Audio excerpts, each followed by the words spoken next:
His feet was like brass as they burned in the furnace. Bombs gonna burn you up like a thermos. It's salvation for the Jew first. My father kingdom cause furnace. Keep the law, be converted, no blemish on the surface. His feet was like brass as they burned in the furnace. Bombs gonna burn you up like a thermos. It's salvation for the Jew first. My father kingdom cause furnace. Keep the law, be converted, no blemish on the surface. Don't know your God, but I know mine. Everything been prophesied is chosen seed. Sees the signs, religion divided blacks. Got us walking blind, got us believing strong delusions. He died for mankind, but that's blasphemy, cause he only died for his people. The Father compared us to gold, tell me how we equal. But instead they want to stay property, beanie sequel. See, I died for my brethren, my nation is lethal. Kwam Yasharala, power to the people. We get afflicted with this false American dream sales, bitch. And we get more prison time than the white man who sells it. We never assimilated, we fighting like zealots. I'm a soldier, building up soldiers, I told ya. Got the KJV in my holster, I poster. We in the streets and we teach Jehovah, you know us. We the sons of God, manifest, you wanna close up. His feet was like brass as they burned in the furnace. Bombs gonna burn you up like a thermos. It's salvation for the Jew first. My father kingdom cause furnace. Keep the law, be converted, no blemish on the surface. His feet was like brass as they burned in the furnace. Bombs gonna burn you up like a thermos. It's salvation for the Jew first. My father kingdom cause furnace. Keep the law, be converted, no blemish on the surface. Black Christ matters.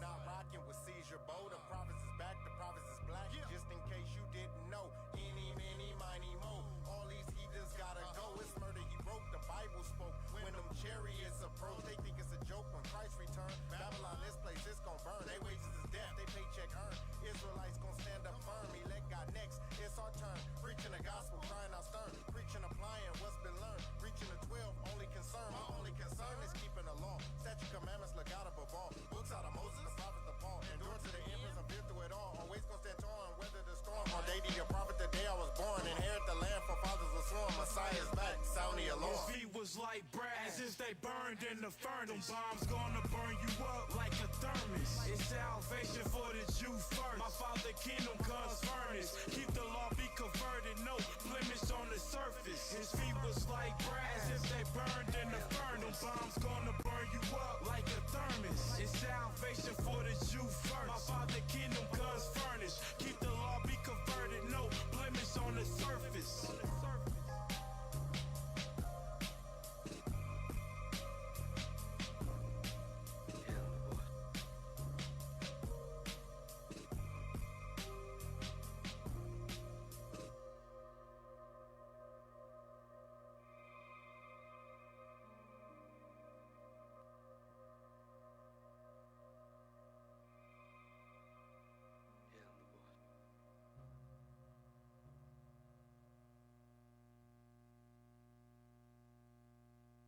Dawn breaks as a hero rides to town. His skin crispy and golden, yet something tender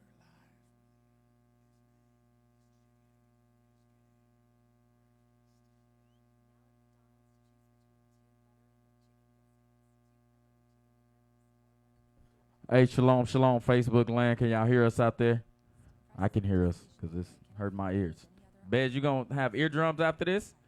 You might want to move. Might want to move over there or something. You know what I'm saying?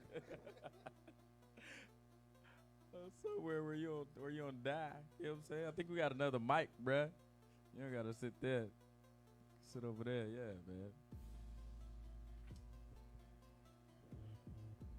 That thing is loud. I appreciate that though. Heads is on point.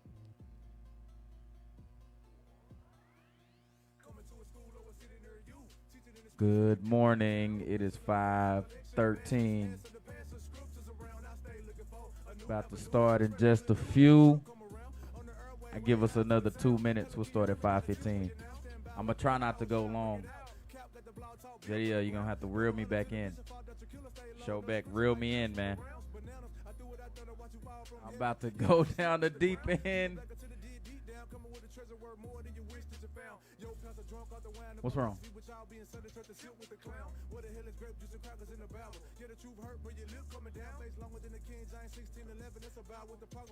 Good morning, Hez. You having all the click issues over there.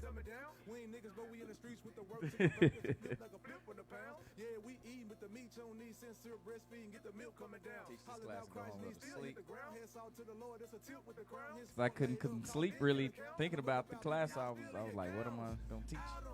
I couldn't really sleep.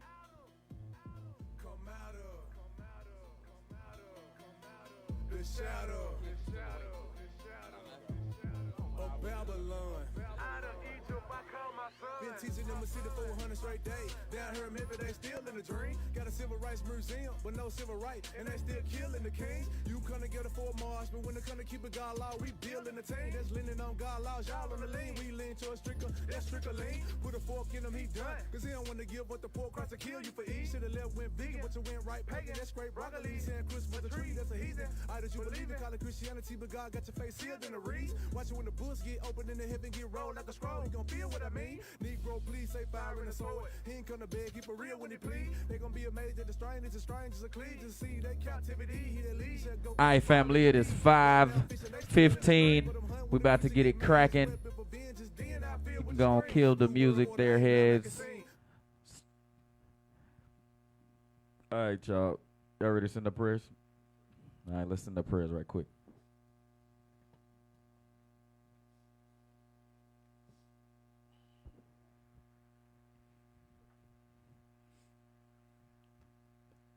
Men of Israel, blow trumpet.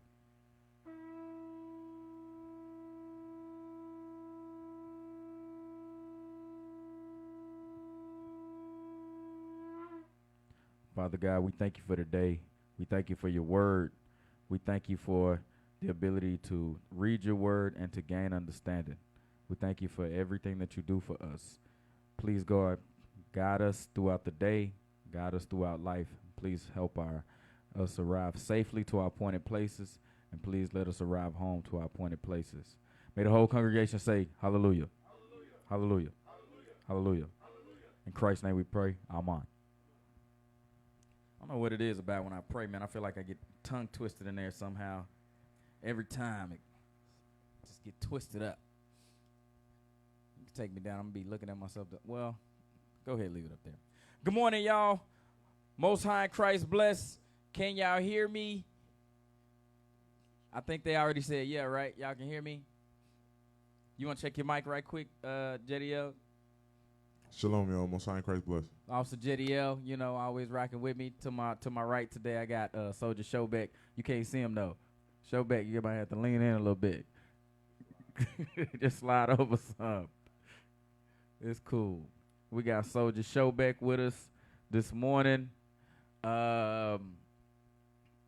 Hope y'all doing all right, man. I'm going to try not to fly too far off the rails, man, and stay in my lane, too, right? Not try to say some stuff that I don't know as well as I would like. But this is something that really stuck out to me. I finished the book of Acts, and so as I was looking through Acts, y'all got to squeeze in a little bit next to me. As I was looking through Acts and I was finishing up, a couple of things was really standing out to me. Paul went to trial on different levels, right? He had a specific local trial, and then he had a more, what's the word? I guess it would be like a state level trial when he dealt with Felix and Festus, and then he also dealt with Caesar towards his death, right? So that would be like a federal trial, right?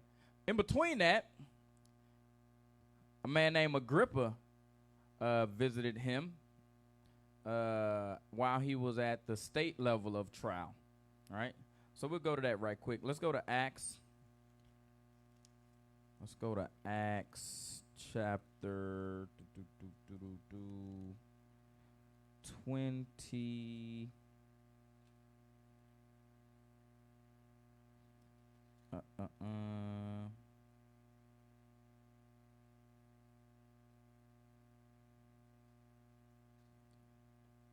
Acts chapter 25,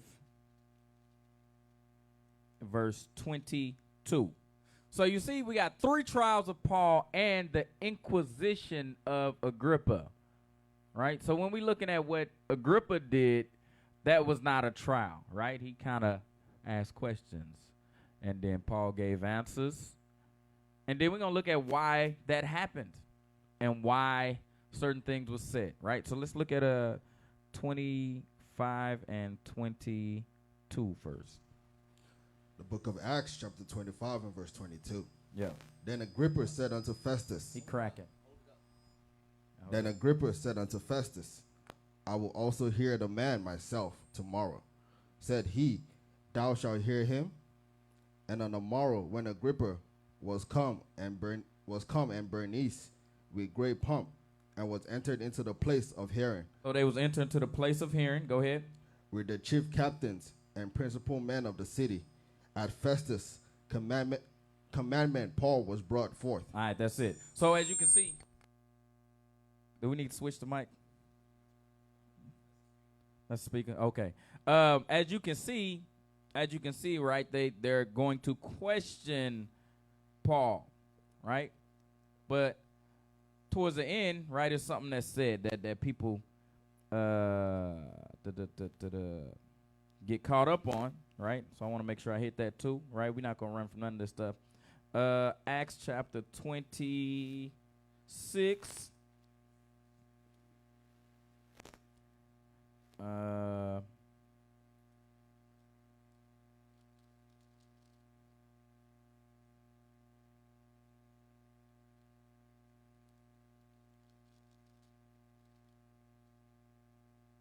Verse 29.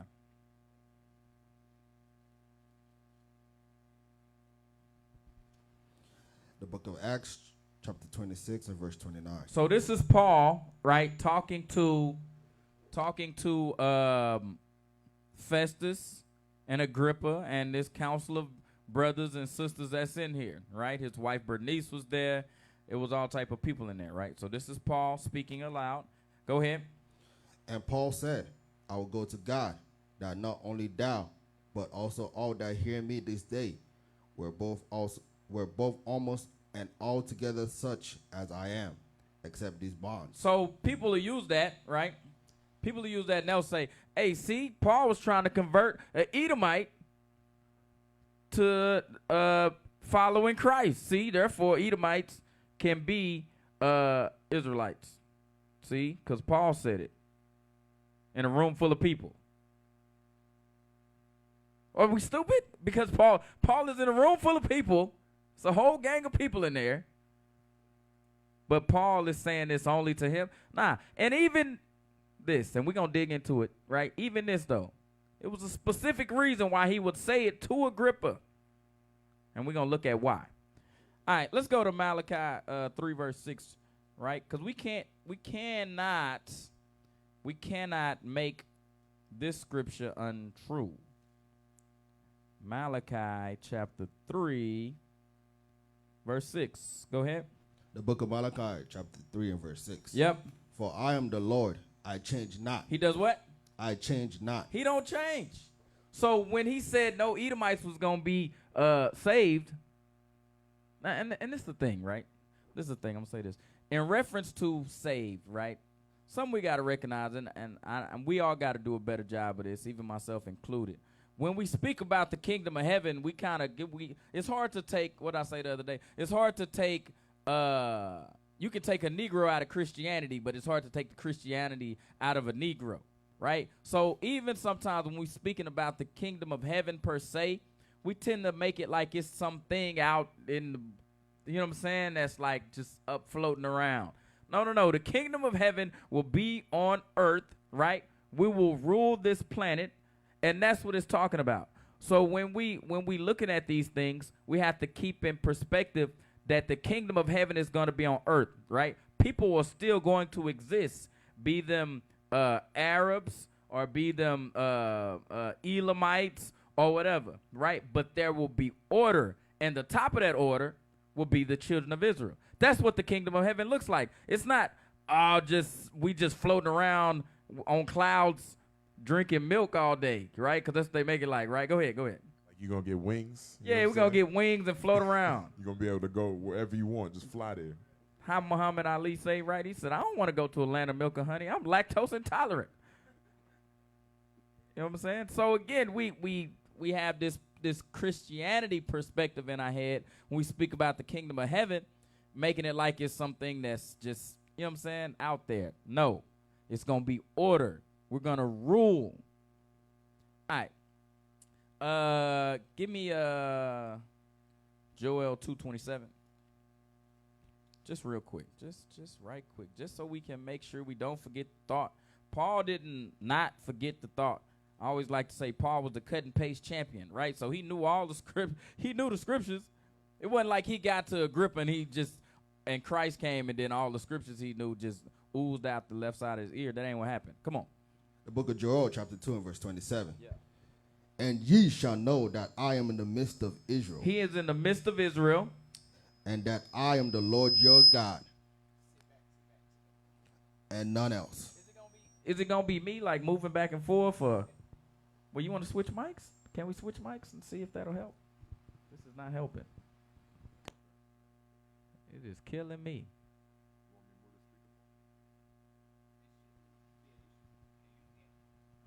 That's right. The book of Joel, chapter 2 and verse 27. Yeah, that sound better. And ye shall know that I am in the midst of Israel, Uh-huh. and that I am the Lord your God, and none else. And none else. You see that? He is the Lord our God and none else. So again, when we read what we read in Acts, go back to Acts again. When we read what we read in Acts, we can't lose our thought like, oh, shoot, Paul loved the Edomites now. That's not what's happening.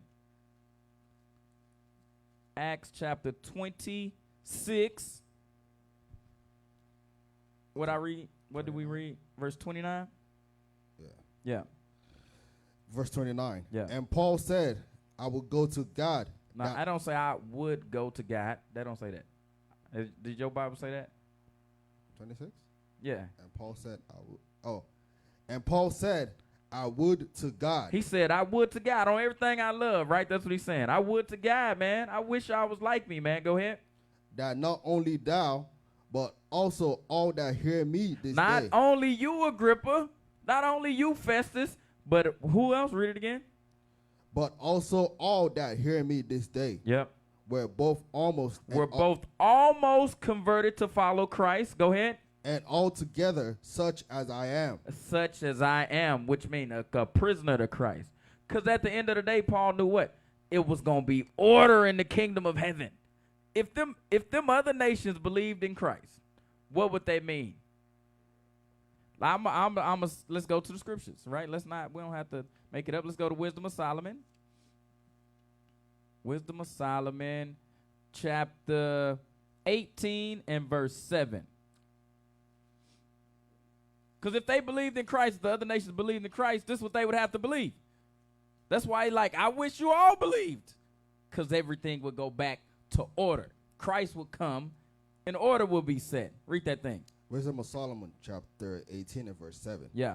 So of thy people was accepted both the salvation of the righteous. Salvation of the righteous. This is, if they believe the Bible, it will be salvation of the righteous. Go ahead. And destruction of the enemies. Destruction of the enemies. Did the Edomites become not our enemies because Agrippa was in there?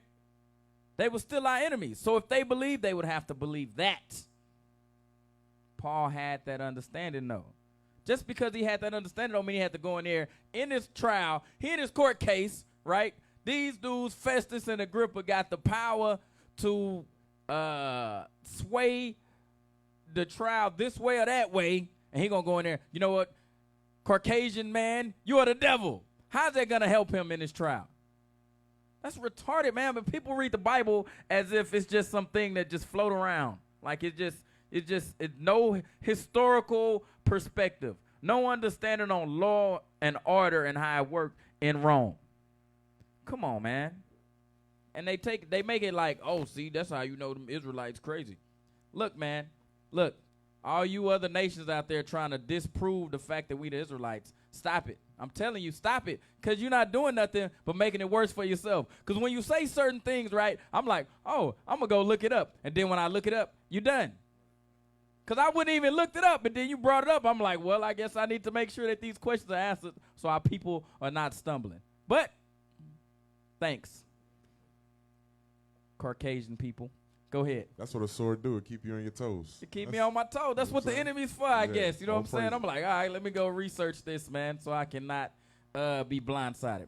All right, so make a couple of statements. All right, I want to line up some things before we get to rolling. All right, the other day, right, my kids are here, right? I got some bigger kids, 15 and 16.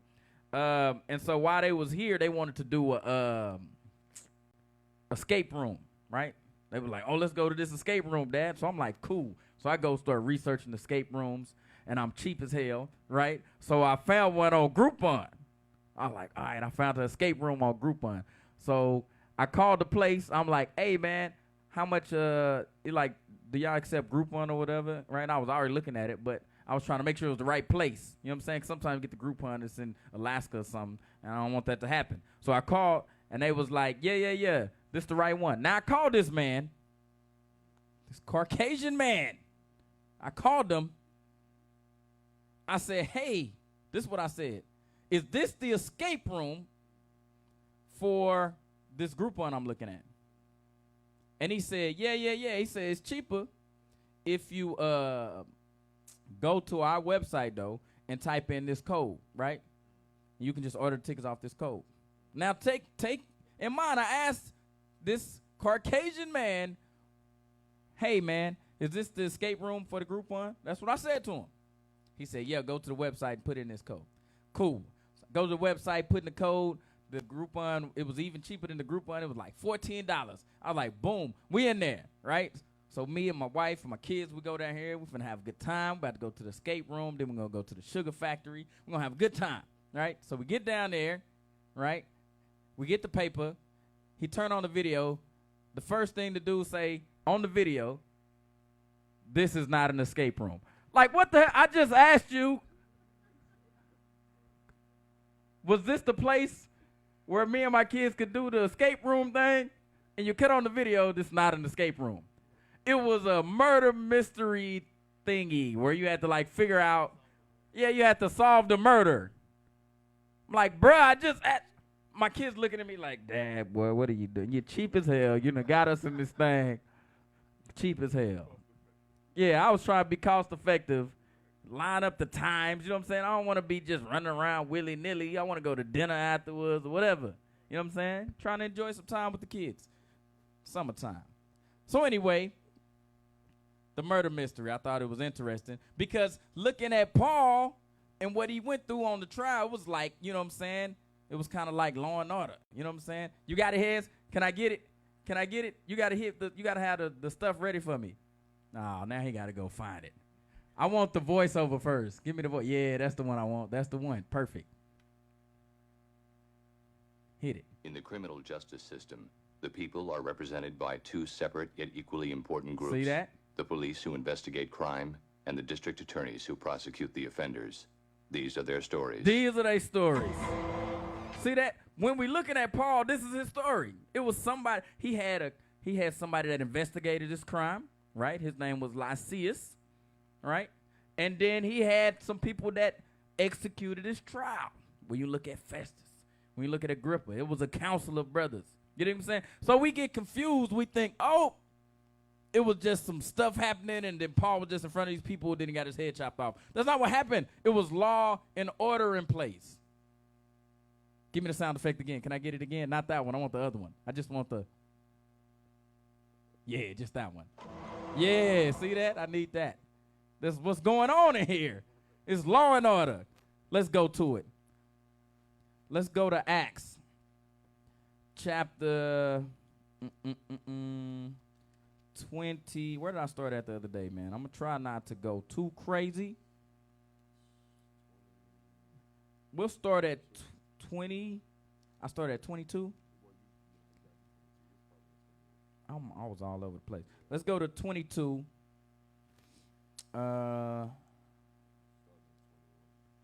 I started at 21.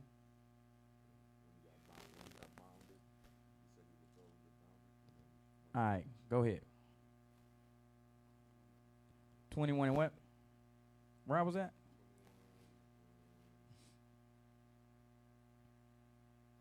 Just start at 21 and let's start at verse 30. The book of Acts, chapter 21 and verse 30. All right. And all the city was moved, Uh-huh. and the people ran together. And they took Paul and drew him out of the temple, and forth with the doors were shut. Uh-huh. And as they went about to kill him, tidings came upon the chief captain of the band. See that? The police came.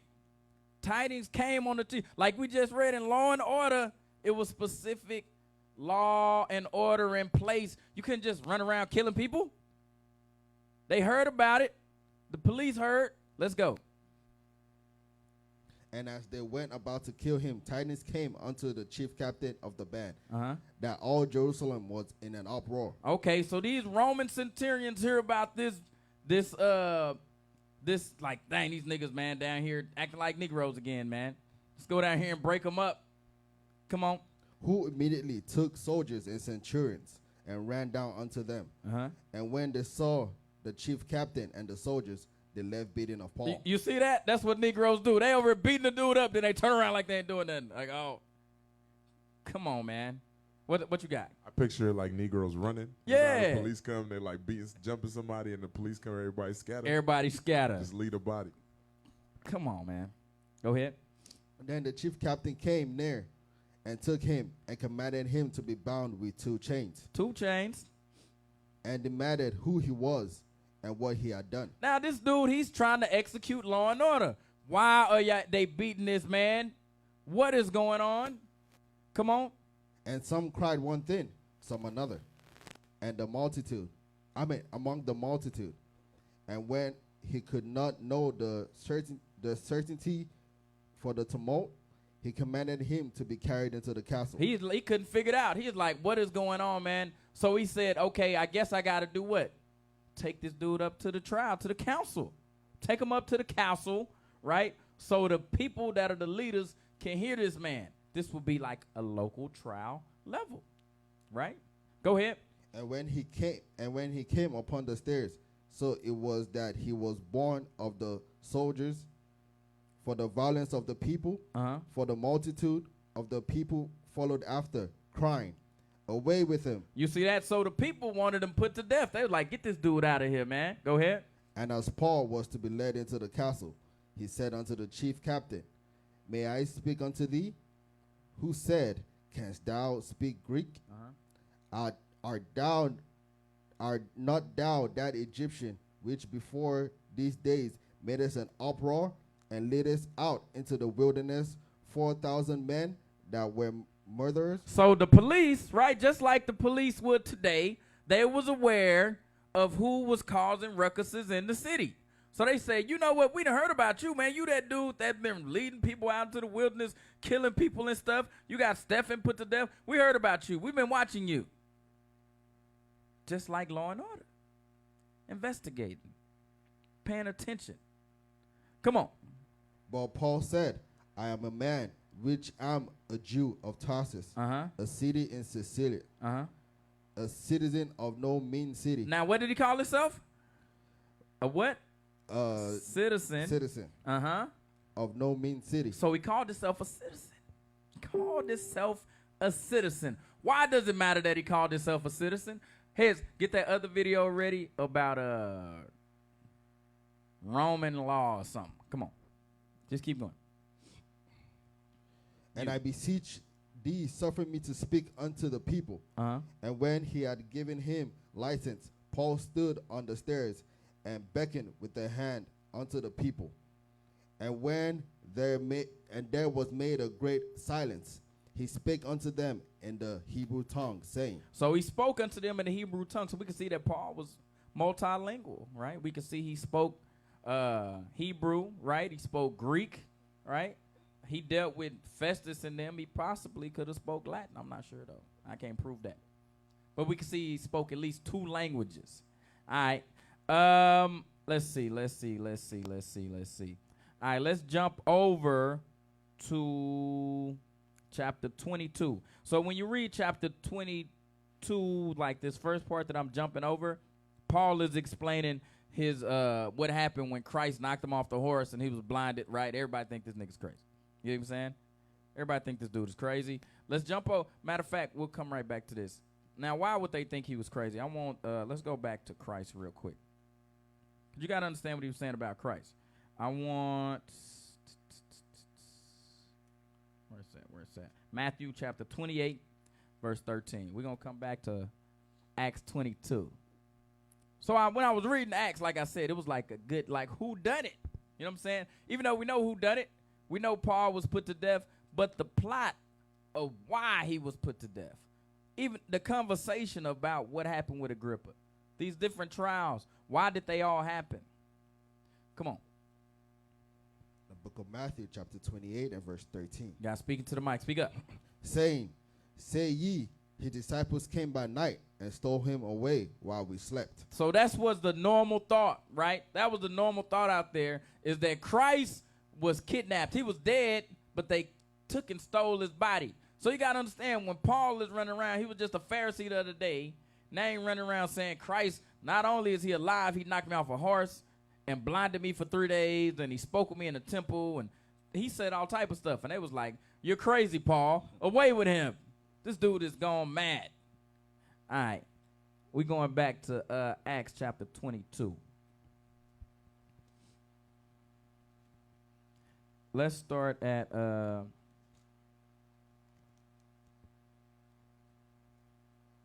verse 20. So this is Paul. He's finishing up his statement about what happened with Stephen. Go ahead. Verse 20.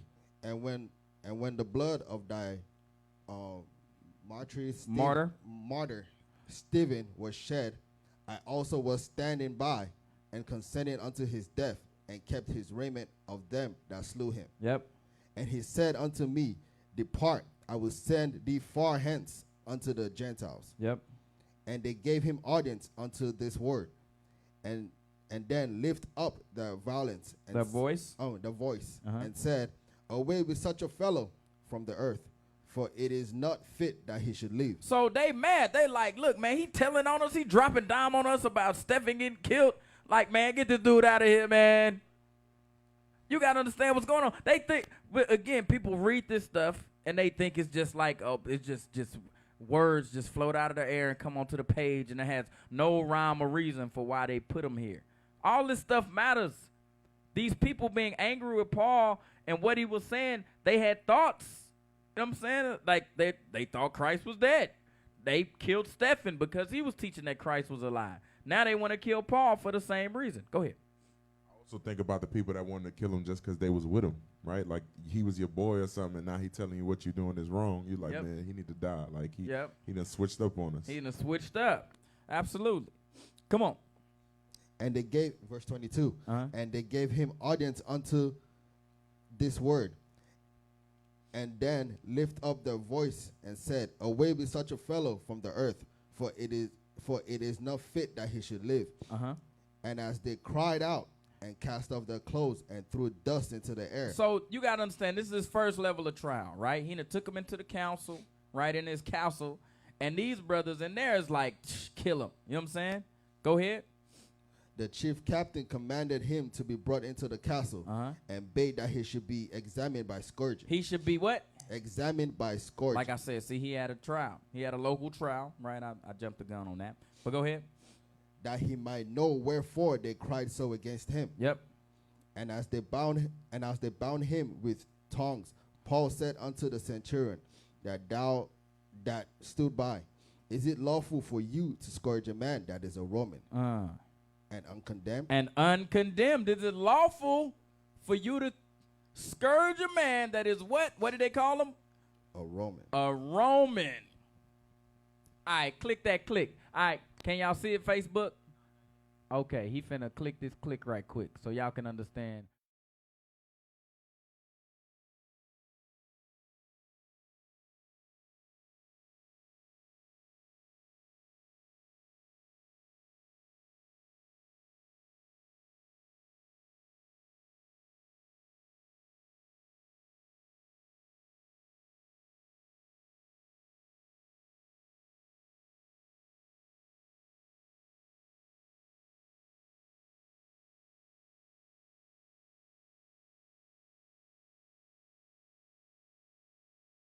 civil rights or citizenship rights.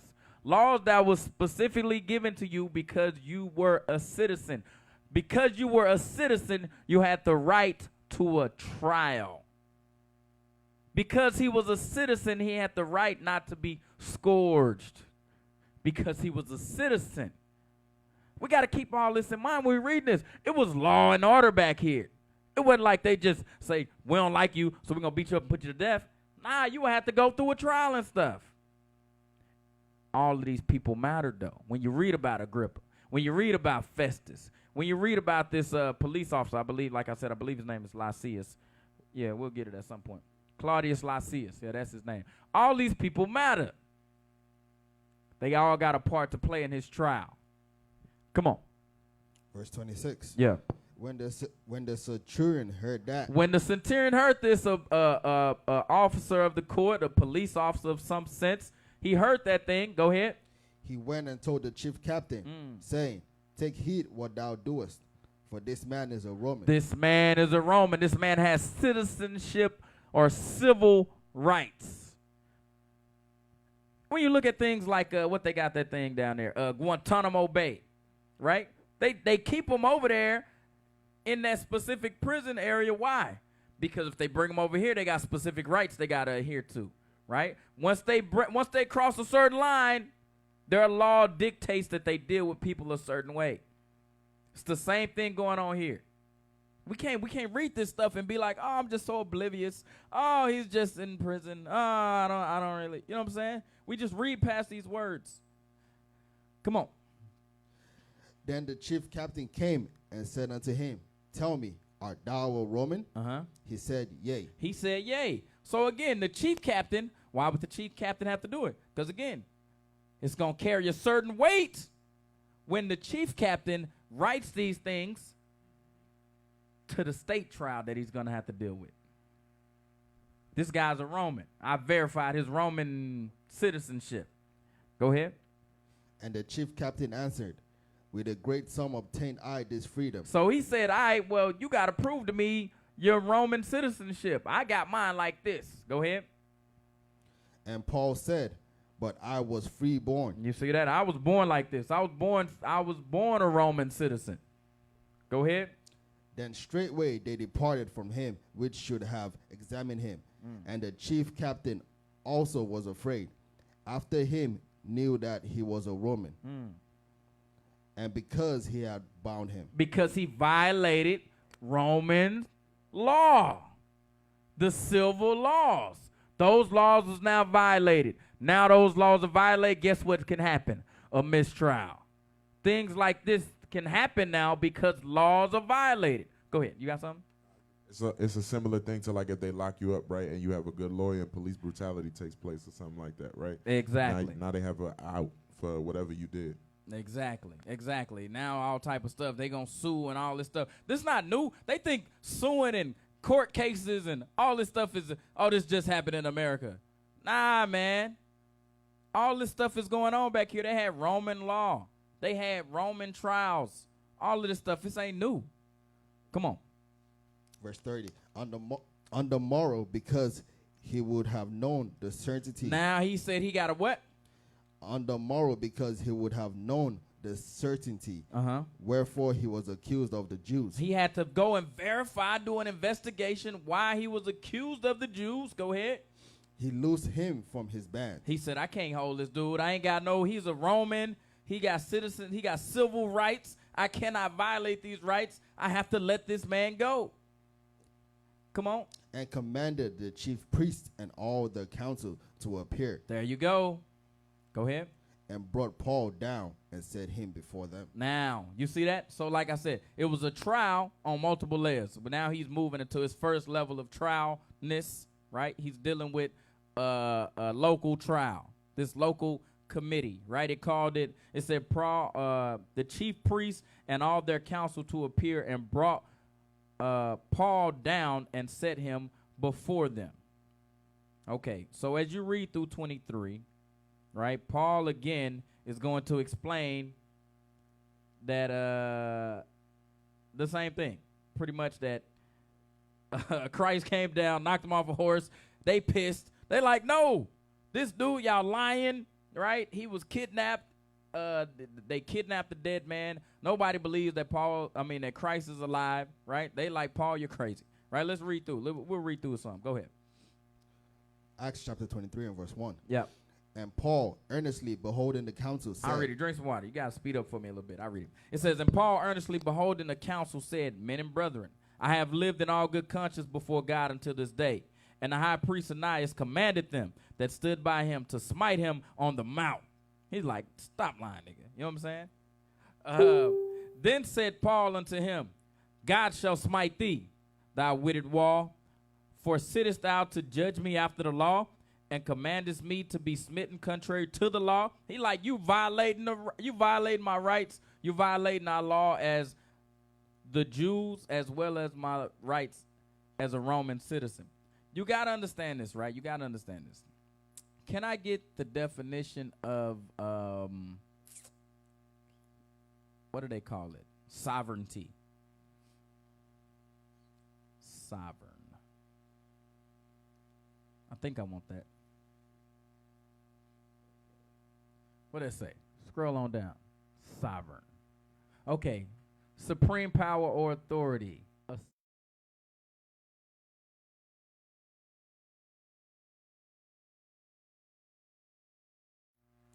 The Jews were a self-governing state. Don't get that confused. Again, when people read these scriptures and they read about Festus and Agrippa and Caesar, and they like, dang, why all these people got a part to play within this? Because the Jews at that point were sovereign, not meaning that they were not in subjection to Rome, but they were self-governing. They had their own king. They had their own councils. But above them was Rome. They still was able to call shots. Go ahead. Go ahead. Somewhat similar to Gad, like with being on the reservation, like they reserved, but the police sit right outside of those reservations to catch people who are drunk and stuff. So they still under America, but within their land or their area, they are allowed to operate. They're allowed to operate within their own customs. Right. Exactly. So that's what's going on, man. So you can't read this stuff and be like, I don't get it. Why he dealing with this council? And then he deal with Festus.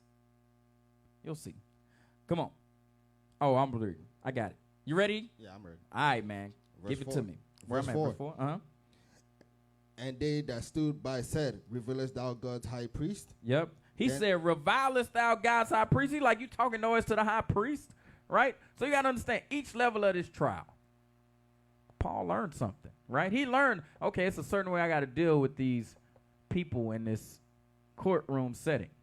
Go ahead. Then said Paul, I wish not, brethren, that he was the high priest, for it is written, thou shalt not speak evil of the ruler of thy people. But when Paul perceived that the one part were Sadducees and the other Pharisees, he cried out in the council, men and brethren, I am a Pharisee, the son of a Pharisee. Of the hope and resurrection of the dead, I am called in question. Boom. Paul just dropped it on him. He said, you call yourself a Pharisee, and I'm telling you that Christ was risen from the dead, and you say that you believe that there is a resurrection of the dead. I'm telling you Christ resurrected. That's what y'all believe. I believe the same thing. Come on. Verse 7, and when he had so said, there arose a dissension between the Pharisees and the Sadducees, and the multitude was divided. Yep. Verse 8, for the Sadducees say that there is no resurrection, neither angel nor spirit, but the Pharisees confess both. Okay. And there arose a great cry, and the scribes that were of the Pharisees part arose and stole, saying, we find no evil in this man. So boom. So now they in the courtroom. The Pharisees say, we find no evil in this man. Go ahead. But if a spirit or an angel has spoken to him, let us not fight against God. Yep. And when there arose a great dissension, the chief captain, fearing lest Paul should have been pulled in pieces of them, commanded the soldiers to go down and to take him by force from among them and to bring him into the castle. So again, so he's in this trial, right? He's sitting amongst The leaders of the city, those that would have the ability to kind of make decisions, right? We can let this man go. They start fighting. So now what you call that? A mistrial. Now he got another mistrial on his hand. You see this?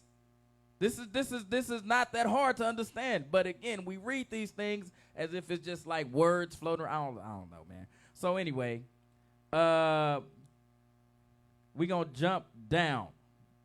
We're going to jump down, and we're going to go to verse 22. Verse 22. Yep. So the chief captain then let the younger man depart and charge him. See, thou tell no man that thou hast showed these things to me. And he called unto him 2 centurions, saying, make ready 200 soldiers to go to Caesar, to Caesarea. To Caesarea. And horsemen 70, and spearmen 70 horsemen. Go ahead. And spearmen 200. And the 3rd hour of the night. You see that? So they got Paul in like a big guard, right? They like, man, we got to protect this dude, man, because these Jews in this city, they trying to kill him. I'm trying to get him out of here safe. Why? Why must he get him out of there safe, Facebook land? Can y'all tell me why? Why was that? Why did he feel like, oh, I got to make sure I get him out here safely? What happened? Give it to me quick, y'all. Any clue?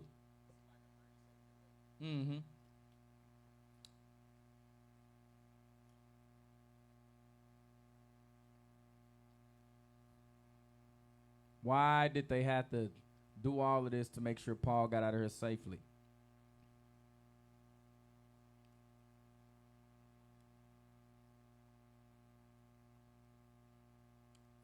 No thoughts? Anything popping up? Scroll down some. See if anything popped up. Nothing popped up yet. Let me know. You doing all right over there, Showbit? Yes, sir.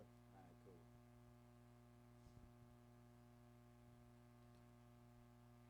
He was a Roman citizen. Perfect. I can't say what that is. Ben Judah, Israel.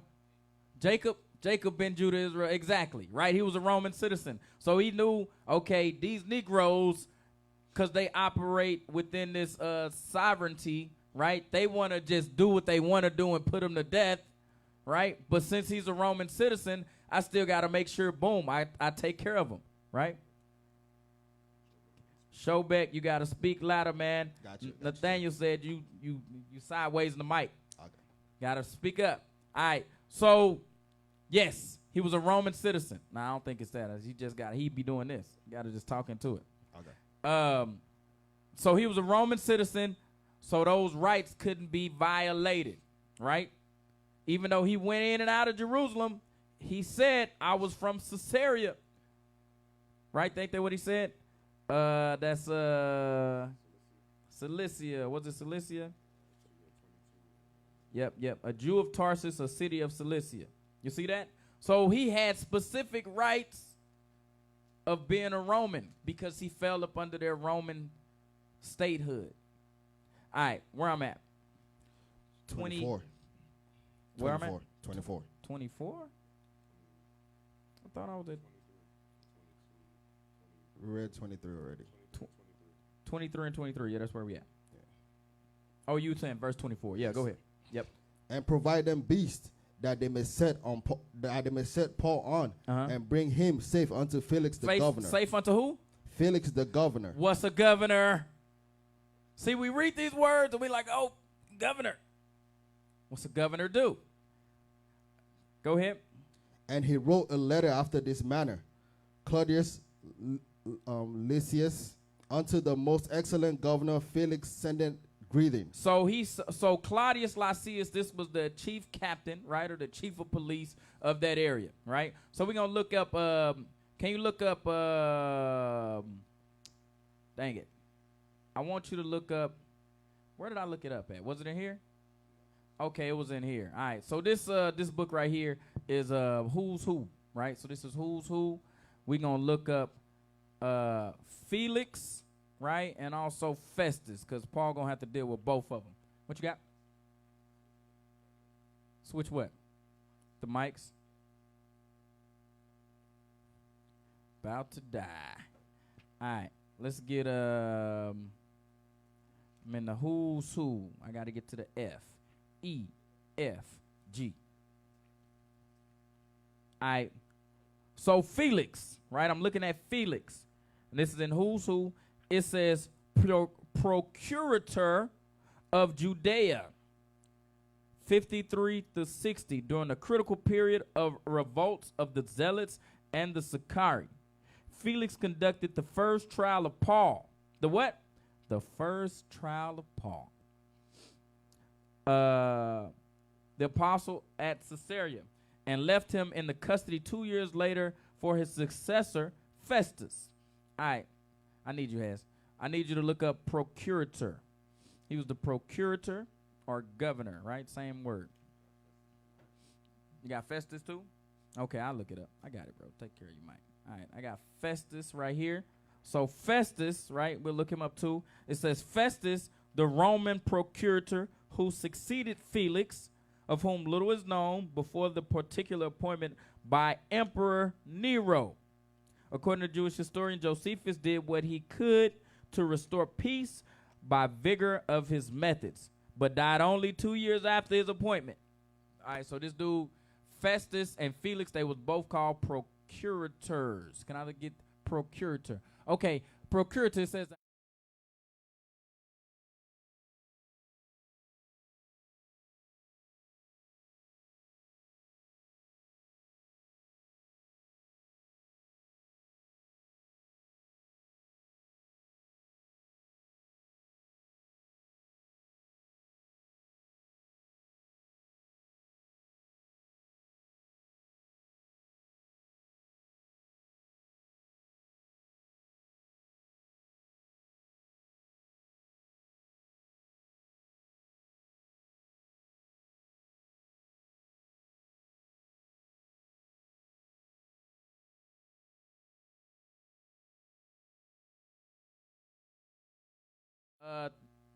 duties to take care of civil matters in the courtroom. That was his job, right? Let's go to governor, right? Because I also called him a governor.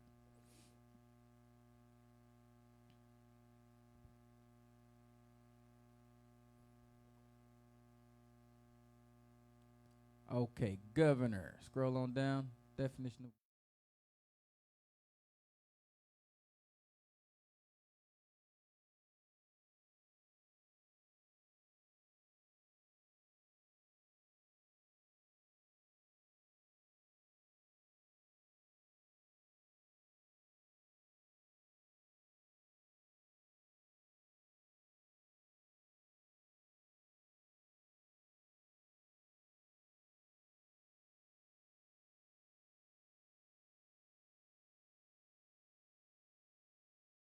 We look at today's governors. Go out. Let me see if it said. Because I don't want to just say it. I'd rather people see it. Go out. Give me just Google governor and see if we get anything different.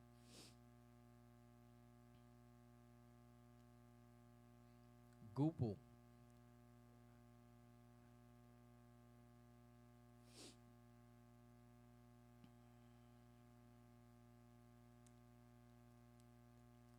Scroll down. It says the elected executive head of a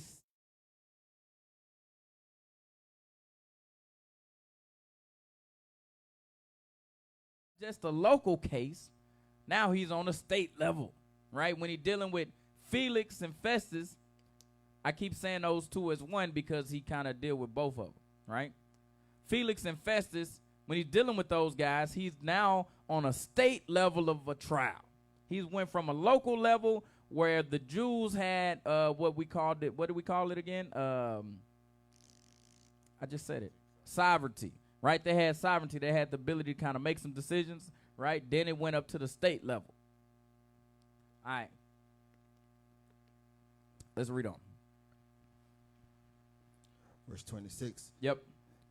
Claudius Lysias, unto the most excellent governor, Felix sendeth greetings. This man was taken of the Jews and should have been killed of them. Yep. Then came I with an army and rescued him, having understood that he was a Roman. So when he understood that he had civil rights, he said, all right, I got to get him away from these Negroes. Go ahead.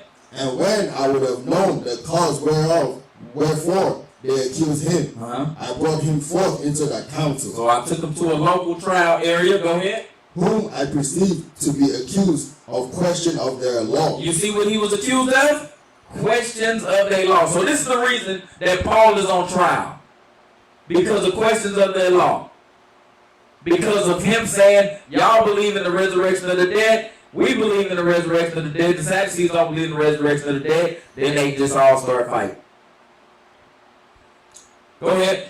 But to have nothing laid to his charge worthy of death. Nothing was worthy of death, though. Go ahead. Or of bonds. He wasn't even worthy of being put in prison because he had questions about the law, questions about their own. I believe at some point he calls it their own superstition, right? He had questions about that. That's not a reason for him to be put to death. That's not a reason for him to be put in jail. All right. Let's go to, I want to shift. Let's talk about, so we see that Paul is about to deal with Festus and Felix. Let's deal with Felix right quick. Let's deal with Felix. Start at chapter 24.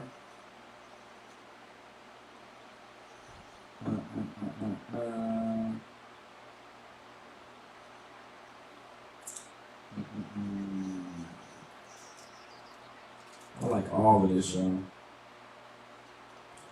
Just read verse 34. Start at verse 31. Hey, I like all of this. Verse 31. And stay in 23. Then the soldiers, as it was commanded them, took Paul and brought him by night to Antiparis. Yeah. On the morrow, they left the horsemen to go with him and returned to the castle. Okay, so they dropped him off. Go ahead. Who, when they came to Caesarea and delivered the epistle to the governor, presented Paul also before him. So the epistle that he took was not the letter of Galatians or something like that. It was what Claudius Lysias, the chief captain, had wrote about him. Go ahead. And when the governor had read the letter, he asked of what province he was. He asked, okay, he said, so what city do you come from? Go ahead. And when he understood that he was of Cilicia, I will hear thee. He said, okay, you fall under my jurisdiction. He said, you from Sicilia? Okay, that's under my jurisdiction because I'm governing over all of this area, right? And that falls under me. It's one of the cities that's under my state, right? It's like me being from San Diego, there's certain things that I can deal with here. And I was born in Texas, though, but I'm a citizen of Dallas. You know what I'm saying? Well, I don't know. But you know what I'm saying? I'm just kind of like rambling. Go ahead. If something was to happen, right, to you out here for whatever reason, you would go to trial in California because you live in California, right? Exactly. Even though you were born in Dallas. State level. Go ahead. Verse 35. I will hear thee, said he, when thine accusers are also come. And he commanded him to be kept in Herod's judgment hall. So, he said, I'm going to hear you. Why? He said, I'm going to hear you when? When the accusers come. Because part of the Roman law was what? You had to be accused face to face by your accusers. That's how they did it. That's how they got down. It wasn't just, oh, we just kill you just because we like them and don't like you. Nah, it was specific checks and balances in place. All right, go ahead. Yeah. Chapter 24. And after 5 days, Ananias, the high priest, descended with the elders and with a certain orator named Tertullus, who informed the governor against Paul. So the people that was in that council, right? Ananias, right? And some of the priests that had came down from Jerusalem, they came down to the trial. Now this is a state level trial. And they brought, who read that again? And with a certain orator named Tertullus. Tertullus will be a lawyer today, right? He was a lawyer representing the city of Jerusalem and the Pharisees. He was there to represent that sovereignty. You know what I'm saying? Because when you look at how Jerusalem and how Judea as a whole was operating, right? The Sadducees and the Pharisees were kind of hand in hand in reference to governing. Alright? That makes sense? Alright, so the Sadducees and the Pharisees worked hand in hand in reference to governing the city. And they would set up lawyers, right? So even when you're looking at Christ, right, they would put lawyers in there to argue with him. You know what I'm saying? So they would bring in Edomites and different people that was trained in the law to argue back and forth. So he say, and with a certain orator named Tertullius, who informed the governor against Paul. So this guy was trained in all the laws and customs of Rome. These guys was Pharisees. They studied the Bible. You know what I'm saying? So they had to have somebody specific to argue their case on why they felt like Paul should be put to death. Go ahead. Verse 2. And when he was called forth, Tertullius began to accuse him, saying that by thee we enjoy great quietness, and that very worthy deeds are done unto this nation by the providence. Yep. We accept it always and in all places. Most noble Felix, with all thankfulness. You see that? So he buttering them up first. You know what I'm saying? Go ahead. Notwithstanding that I be not further tedious unto thee, I pray thee that thou wouldest hear us of thy clemency. A few words. For we have found this man, pestilent fellow, and a mover of sedition among all the Jews throughout the world, and a ringleader of the sect of the Nazarenes. A ringleader of the sect of the Nazarenes, making reference to those that follow Christ, right? Go ahead. Who also had gone about to profane the temple, whom we took, and would have judged according to our law. So he said, look, man, this dude, he profaned the temple. He bring in, you got to understand, at this time, Paul was teaching brothers and sisters, right, that even though they weren't circumcised on the 8th day, you can come into the temple. Even though you was following Greek customs last week, you can come into the temple. You was just that club work that, twerk that. You got Christ now. You can come on in. But the Pharisees and the Sadducees, they didn't like that. They didn't want that. Nah, man. Nah. We don't want that. Even though they was trying to convert people too, they would call them proselytes, but they had to go through their conversion process. Paul was teaching the conversion through Christ. You know what I'm saying? Go ahead. Verse 7. Yep. But the chief captain, Lysias, came upon us, and with great violence took him away out of our hands. See, then they try to throw the chief of police under the bus. See, they had to stake trial, so they got to throw the big names out there now. Come on. Commanding his accusers to come unto thee, by examining of who thyself mayest take knowledge of all these things, whereof you accuse him. Let me get it. Let me get the sound effect. Let me get the sound effect, Head. Let me get it. Come on, Head. You're supposed to be on it, man. Yeah, let me hear it one more time. That ain't a good one. I need a good loud one. Dum dum. The trial, man. That's what would happen when the prosecutor would sit down. You get that. Let me get it one more time. Yeah, you get that. See, the prosecutor just dropped his case. Boom. I rest my case. Go ahead. Verse 9. And the Jews also assented, saying that these things were so. You see that? He called some witnesses up. Like, this is what happened, man. That chief captain is his fault. You should let him he messing up your trial. He wasting your time. He should be dealt with on a citizen level. Dealt with on our level of the Jews and not on the state level. Come on. Then Paul, after that, the governor had beckoned unto him to speak. Yep. Now Paul's on the stand. Come on. Answered, for as much as I know that thou hast been of many years a judge unto this nation, I do the more cheerfully answer for myself, because thou mayest understand that there are yet but 12 days since I went up to Jerusalem to worship. He's like, I was only there 12 days ago, man. How can I be? You gotta understand. You gotta understand what's going on. You just read this stuff. People just read this stuff and they don't understand what's going on. What was the claim that they was making in this case? He said, we found this man a pestilent fellow, right, verse 5. We found this man a pestilent fellow and a mover of sedition among all the Jews throughout the world, and a ringleader of the sect of the Nazarenes. He's like, look, Paul is making the opposite of the point. He like, I was just in Jerusalem for 12 days. How am I be moving the whole world? Come on, man. I gotta read it like this. Come on, let me get it again. Let me get it. Hey, you gotta be ready, man. You gotta be ready to click the click. Yes, he just dropped it on him. Paul dropped it on him. That's what's going on. You see it? Go ahead. It just would be impossible, right? When you really, based on from Paul's stance, like, I've only been 12 days. Yeah. I've barely even been in town enough to even create an issue. You know what I'm saying? Yeah, I just got here. Yeah, it's clean, man. I like the response. Yeah, Paul is, man, getting his attorney on right now, man.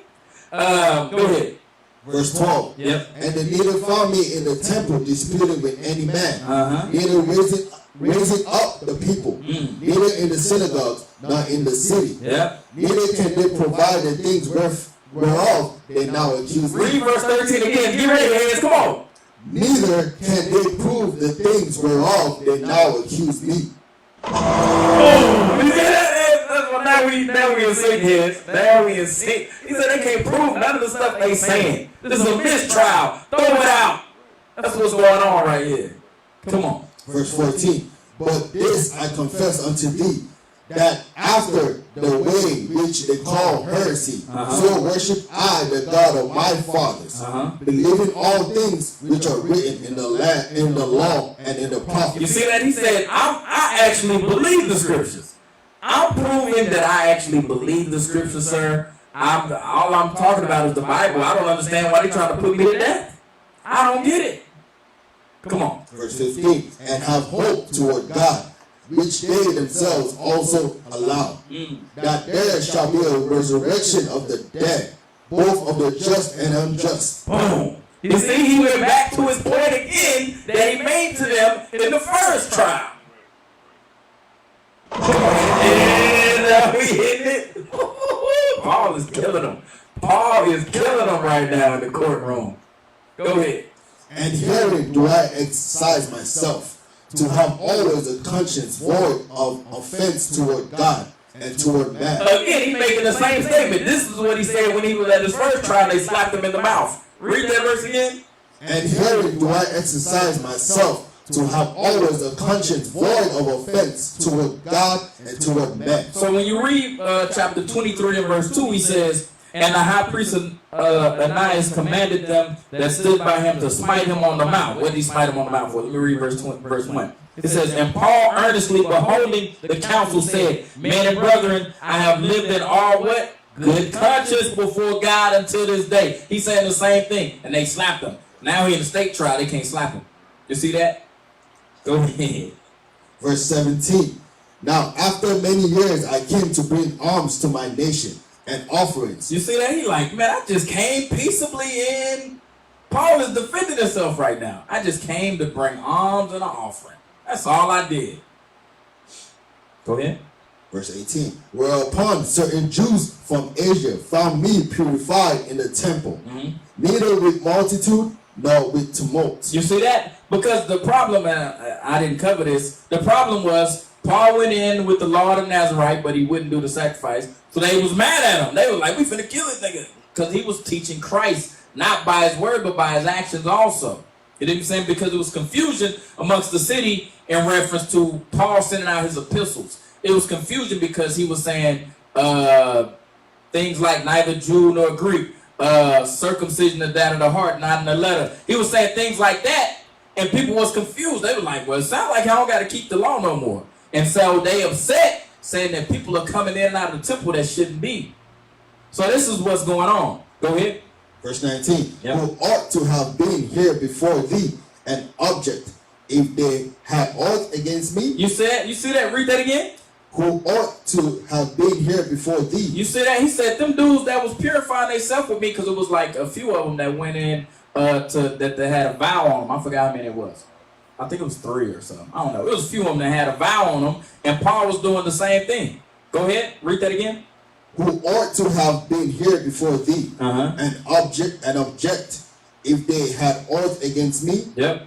Or else let these same here say, if they had found any evil doing in me while I stood before the council, except it be for this one voice that I cried standing among them, touching the resurrection of the dead, I am called in question by you this day. He said, except it be for this one voice. This dude, Ananias, man, is the dude causing the problem. He's the problem, Judge. Come on, Hayes, you gotta be ready, man. He just pointed the finger at him. Boom.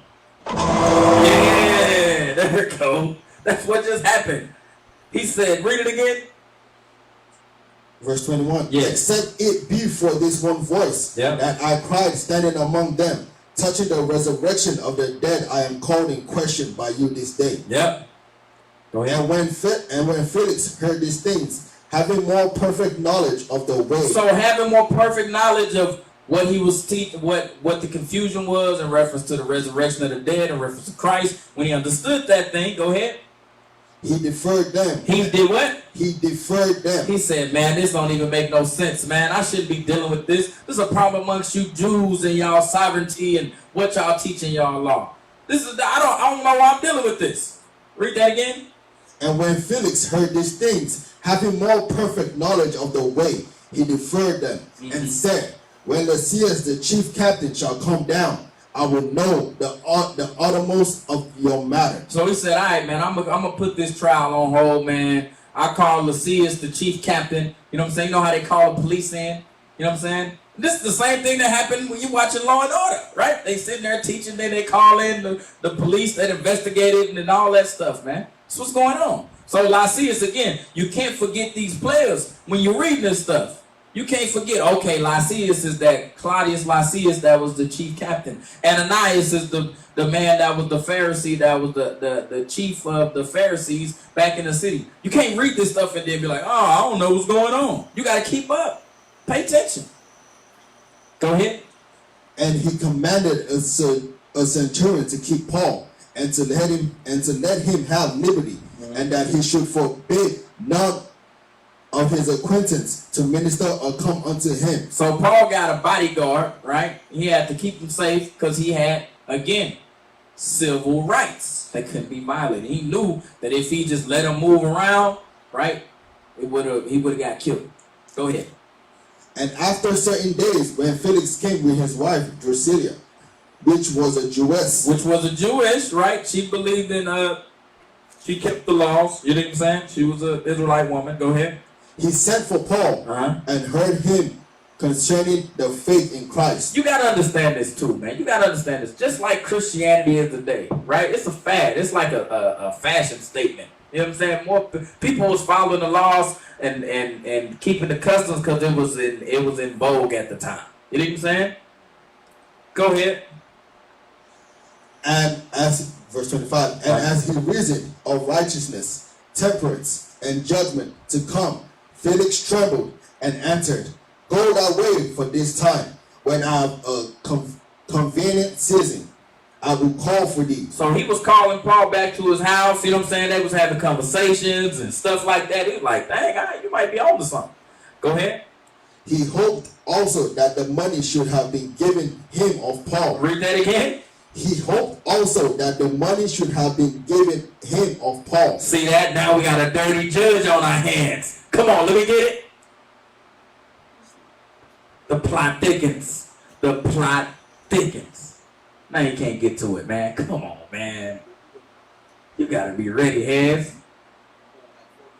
Yeah, there we go again. Read that again. He hoped also that the money should have been given him of Paul. He trying to get a bribe. You see that? The judge is dirty. Dirty judge. Oh, who is this? Is this Felix or Festus? Felix. This old Felix, man. Dirty judge, man. Read it again. Verse 26. He hoped also that the money should have been given him of Paul, that he might lose him. See that? I'll let you go, man. You slide me a couple of dollars. You know what I'm saying? I got you. I heard you're a Roman citizen. You from this family. I heard y'all got a little money. He like, all right. Go ahead. Wherefore he sent for him the offender and communed with him. He kept sending for him. He said, hey, man, come back. You know what I'm saying? Kept asking him to come out there and bring him money. Go ahead. But after 2 years, Porcius Festus, came into Felix's room, and Felix, willing to show the Jews a pleasure, left Paul bound. So this dude Festus is taking over for Felix, right? The dirty judge. They found that he was dirty. They getting him out of there. They gonna replace him. All right. What time I got? Woo, 6:24. I ain't even getting to Agrippa yet. We're gonna go a little long. You gotta leave? Okay. All right. You good? All right. I'm gonna keep going a little bit longer. All right. So we see that he was on trial here with Felix, right? We're about to go into Festus and Agrippa. I really want to get to Agrippa. So, let's start with 25. Go ahead. Verse 1. Now when Festus was come into the province, after 3 days he ascended from Caesarea to Jerusalem.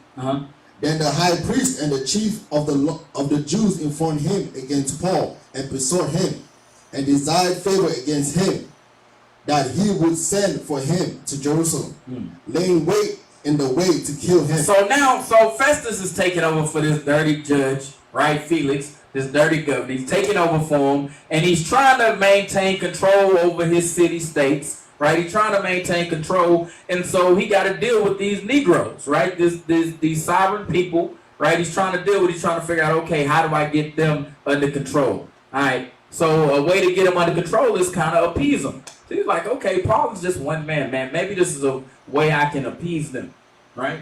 Now Paul, studying not only the biblical law, but obviously he had some time here in jail to study the Roman law. You know what I'm saying? Because he's going to hit him with some stuff coming in this chapter. He's going to hit him. Come on. Verse 4. But Festus answered that Paul should be kept at Caesarea, and that he himself would depart shortly thither. Let them, therefore, said he, which among you are able, go down with me and accuse this man, if there be any wickedness in him. And when he had tarried among them more than 10 days, he went down unto Caesarea, and the next day sitting on the judgment seat commanded Paul to be brought. So what's going on? So he went down and he started doing his investigation, right? He said it took him about 10 days, right? Then he come back up. Okay, like, all right, now I'm ready to question Paul. I'm going to gather some facts. Go ahead. Verse 7. And when he was come, the Jews which came down from Jerusalem stood round about. Now we got Ananias and the council again standing down there. Go ahead. And laid many and grievous complaints against Paul, which they could not prove. They couldn't prove nothing. You see that? Roman law wasn't like, oh, we just gonna kill you just because. Now you have to be able to prove it. Come on. While he answered for himself, neither against the law of the Jews, neither against the temple, nor yet against Caesar have I offended anything at all. But Festus, willing to do the Jews a pleasure. So Festus, he wanted to kind of calm the city down. Right? The city was in an uproar at this time. Like I said, based off Felix, right? You had all different type of, what else was going on at this time? I don't want to just make stuff up. But Felix specifically was a dirty judge, and the Jews was upset about that. Go ahead. Verse 9. But Festus, willing to do the Jews a pleasure, answered Paul and said, wilt thou go up to Jerusalem? He said, will you go back to Jerusalem and deal with that, with your trial on a lower level? Go ahead. And there be judge of these things before me? Yep. Then said Paul. Hold on. Here it come. Here it come. I need you to be ready. Here it come. Then said Paul. Yeah. I stand at Caesar's judgment seat, where I ought to be judged. To the Jews have I done no wrong. Damn it. As thou very well knowest. For if I be an offender or have committed anything worthy of death, I refuse not to die. But if there be none of these things, wherefore these accuse me, no man may deliver me unto them. I appeal unto Caesar. Boom, there you go. Yeah, he appealed to Caesar. You see that? He had been studying that law. He said, oh, they trying to kill me. They trying to kill me. Okay, this state trial ain't going the way I want it to go. I'm going to have to take it to the next level of court. I'm going to have to go to Caesar. He said, I'm going to appeal to Caesar. Shalom, officer. Go ahead. Verse 12. Yep. Then Festus, when he had conferred with the council. Now he had to turn to his council. He's like, man, he done hit us. He hit us with the thing. He appealed to Caesar. He been studying the law. We stuck. Go ahead. Answered, hast thou appealed unto Caesar? Unto Caesar shalt thou go. Dang. And after certain days, King Agrippa and Bernice came unto Caesar to now we finna deal with the Inquisition of Agrippa. So we done seen the 3 trials, right? We seen the state level, we seen Festus, and we seen Felix. Does that make sense? Is everybody good? All right, I'm gonna try to get through Agrippa now. This is the fun part. Y'all good? Any questions? Any questions? You got anything? Is this confusing anything? Are you confused on anything, Showback? Is this making sense? Facebook, let me know if y'all got any problems out there. If everything making sense, everything good. He done went through 3 trials, as we can see. We're about to get into the Inquisition of Agrippa. Can I get the definition of Inquisition? See, being in the military, you hear these different things, man. I've heard these things before. So what they have, you'll have things like what they call it. You start off at a disciplinary review board, right? They call it DRB. Then from there you go into XOI, right? Which is executive officer's inquiry before you go into what they call a captain's mass, right? So the executive officer's inquiry or inquisition, you don't really get a judgment there. They just gather information. The DRB could have made a decision and said, okay, we'll do this. This very review board, they can make a decision there, right? But then once you get past there and you go to XO, you don't stop. You got to go up. And then once you get to captain's mass, you can appeal to go to what they call it after that, the JAG court martial. Yeah, you can go further, right? So Inquisition, it says a period prolonged and an intensive questioning or investigation. That's what Agrippa did. He had an inquisition. He had an extended questioning period. It was not a trial. And we're going to look at the scriptures and we're going to see that. All right. What's going on? Somebody said that? Never heard it so plain before. All praises. I'm glad this is helping, man. This is crazy, man. Like I said, I finished the book of Acts like 2 days ago. It was a Sabbath. I finished it up, man, and it was crazy. And then I hear these people out here like, oh, see, they don't deal with Agrippa, and Paul talked to Agrippa. No. We don't run from none of this stuff, man. Give me Jeremiah chapter 1, verse 5 right quick. We don't run from none of this stuff. This can all be made plain. It's just, man, I got to teach a 2-hour class. I don't really want to. I be trying to get in and get out. The book of Jeremiah chapter 1 and verse 5. Yep. Before I formed thee in the belly, yep, I knew thee. And before thou camest forth out of the womb, I sanctified thee and ordained thee a prophet. You don't want to mess with the prophets of the Lord, man. He ordained us the prophets of the Lord.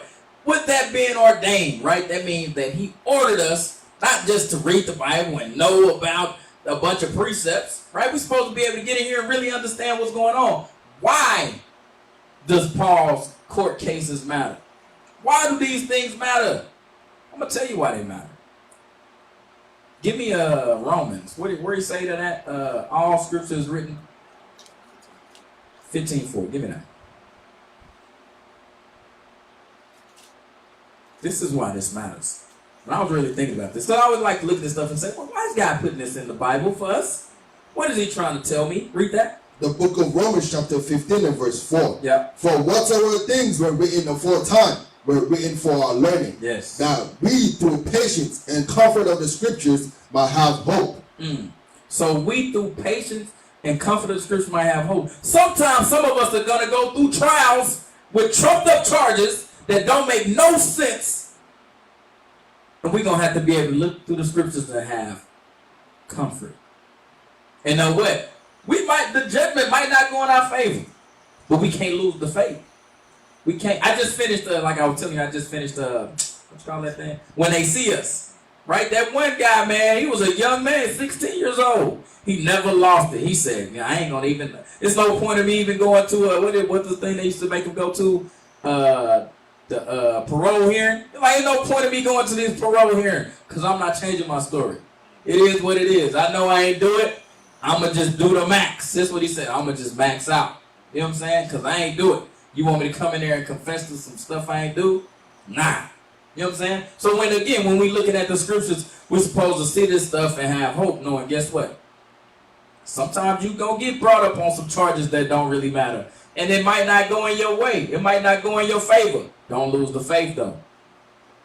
And another thing I thought was interesting, another part that I thought was important, was that we're going to have to understand that when we are set up as judges on this earth, it's a way to do it.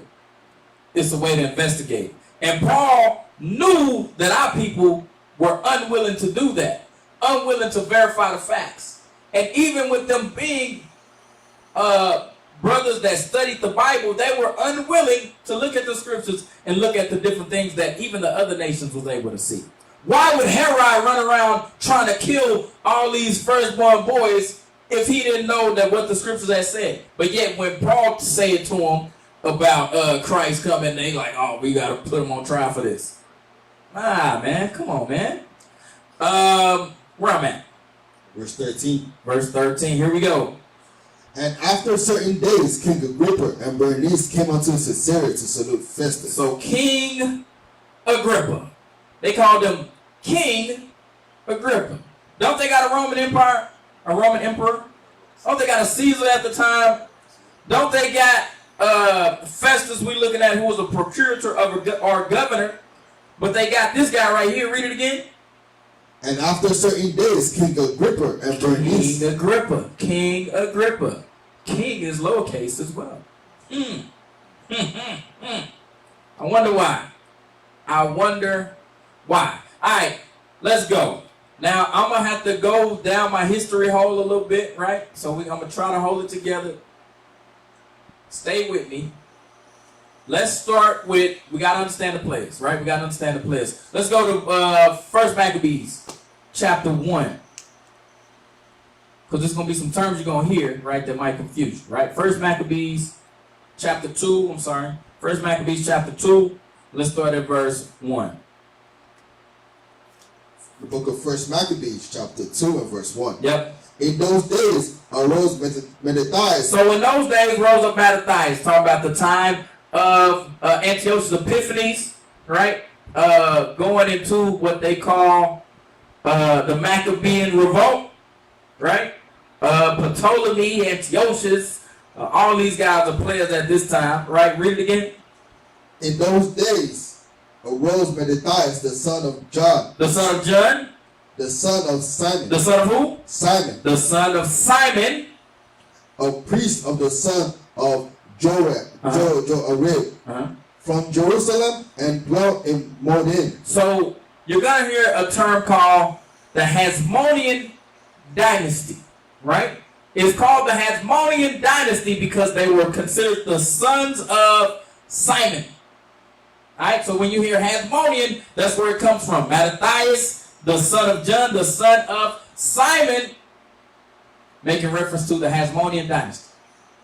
All right?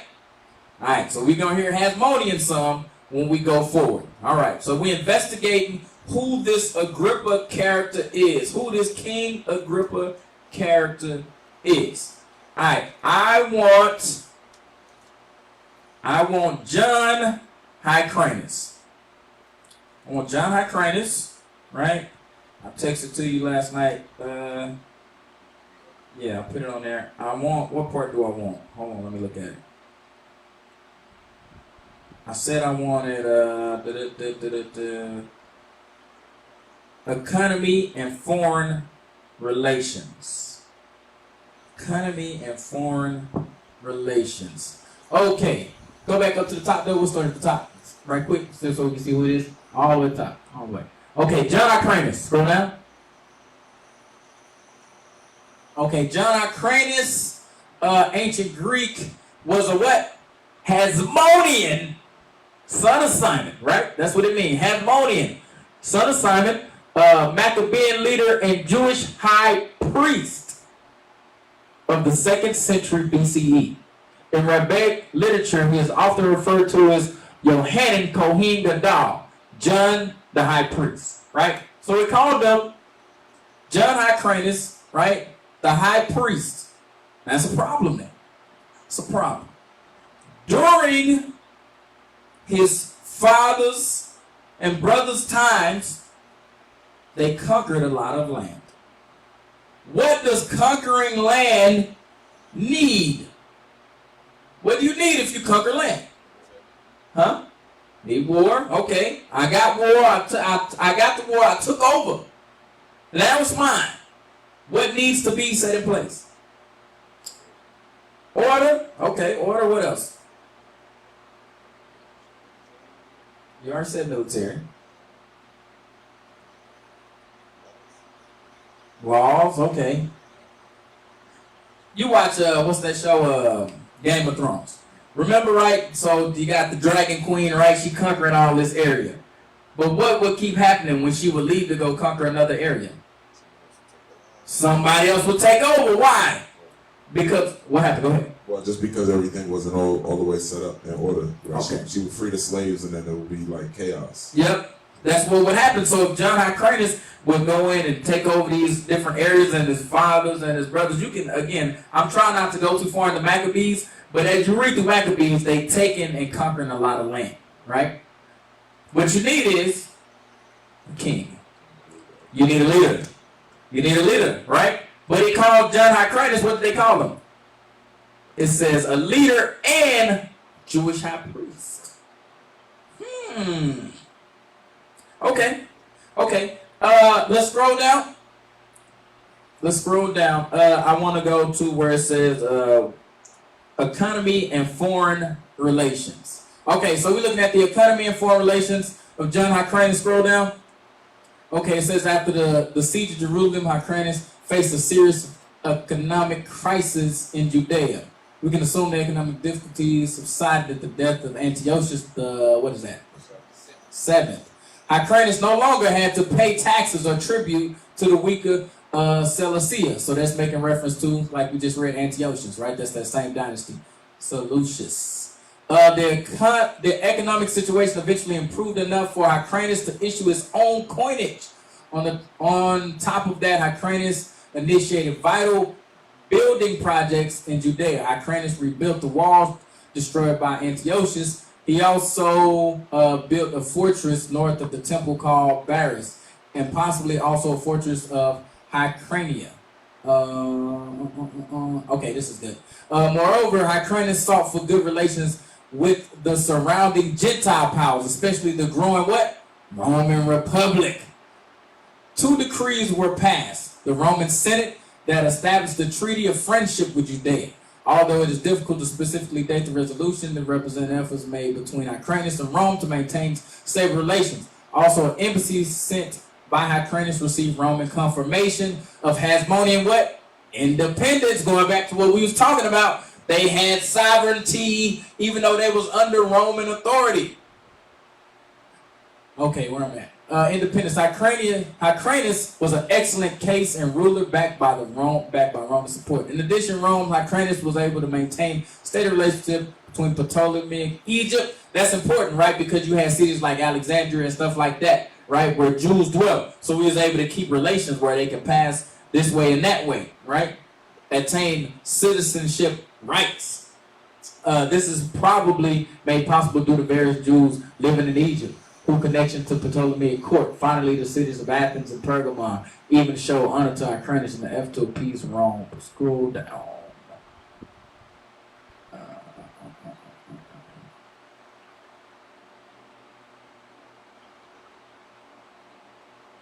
Okay, yeah.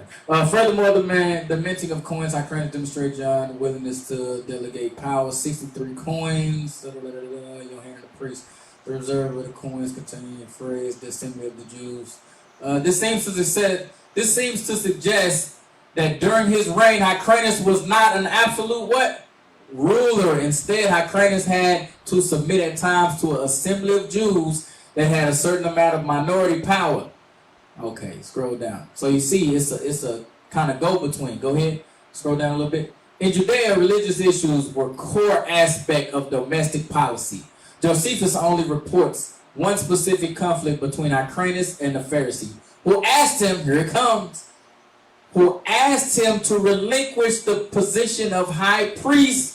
After this falling out, Hyrcanus sided with his rivals, the Pharisees, the Sadducees. However, elsewhere, Josephus reports that the Pharisees did not grow to power until the reign of Queen Salome Alexandria. The coin mentioned in Hyrcanus suggests Hyrcanus did not have complete secular authority. So when it's saying secular authority, that's talking about political power, right? The king power. But it also called him the high priest. So you see the conflict, right? You got king and you got high priest. He got to deal with both of these things. And the Pharisees didn't like that. Let's read on. The coin mentioned the ruler Hyrcanus suggests that Hyrcanus did not have complete secular authority. Furthermore, the account may represent the piece of Pharisaic apologetic due to Josephus' Pharisaic background regarding probably tension because of religious and secular leadership roles held by Hyrcanus. So Hyrcanus was king and high priest. They didn't like that. Ultimately, here it comes. This is the main point. Ultimately, one of the final acts of John Hyrcanus' life was an act that solved any kind of dispute over his role as high priest and ethnarch. Or am I saying it right? Ethnarch, right? That means king, right? In the will of Hyrcanus, he provision for the division of the high priesthood, who we reading about at this time was Ananias, the high priesthood from secular authority. Who was the secular authority? King Agrippa. Come on now. Secular authority. John Hyrcanus' widow was given control.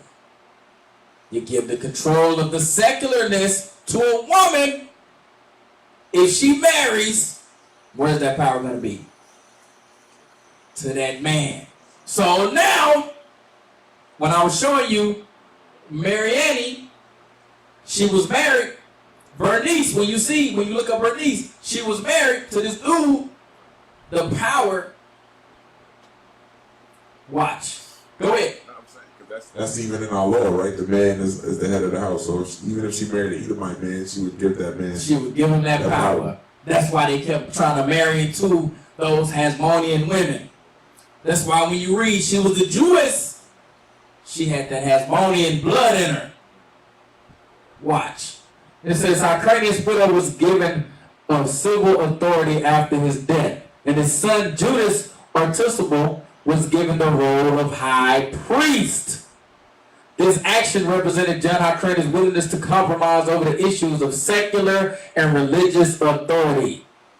However, Artisible was not satisfied with the arrangement, so he cast his mother into prison and let her starve. But the will was the will. Click out of that. So we see we have a division of power, right, amongst the priesthood and secular control, which would be kingship or political pull, right? We got a division amongst that, right? Let's read verse 13 again. Verse 13. Yep. And after certain days, King Agrippa and Bernice. And who? And Bernice. King Agrippa and Bernice. Who was this Bernice? Go ahead. Came unto Caesarea to salute Festus. So they came to deal with old Festus. All right, let's go back. Now we got to go back into the history a little bit more. All right, give me the book. Give me the book. Can you scroll into that any or not? I don't know if y'all can see that Facebook. I'm gonna read this. All right. So we see, right, like we was reading about Hyrcanus, right, son of Simon, last of the Maccabean brothers, conquered in Median, Idumea, Samaria, Joppa, Pharisees, and Sadducees. All right, I want Salome Alexandria, who we just read about, right? It says, widow of Alexander Jannaeus, assumed civil authority. appointed her eldest son, Hyrcanus, high priest, favored the Pharisees. And we're going to scroll down some. It says Hyrcanus II and Artubus. Rival sons of Salmon Alexandra, that's a female, Artubus, supported by Sadducees, seized power from Hyrcanus. The Idumean governor Antipater used the Nabateans in an attempt to restore Hyrcanus to power in 63 BC. Pompey intervened in this dispute. So now you see the Idumeans getting involved. The so-called Edomite, the white man enters. Antipater is the name. Antipater is the name. Why does this matter about Agrippa and Bernice? It matters. It matters. Let's go to, what do I want? Let's go to Herod right quick. Go to Herod. Okay, I want, what part did I want? John Hyrcanus also, when he was conquering these lands, right, he took over and he was converting people to Judaism, right? When he would take over the land, like, you got to keep our laws. You know what I'm saying? That's how it would happen. So when you see these Idumeans and them coming in, that's what's happening. All right? They was forced to keep our laws. All right, I want the part where it says,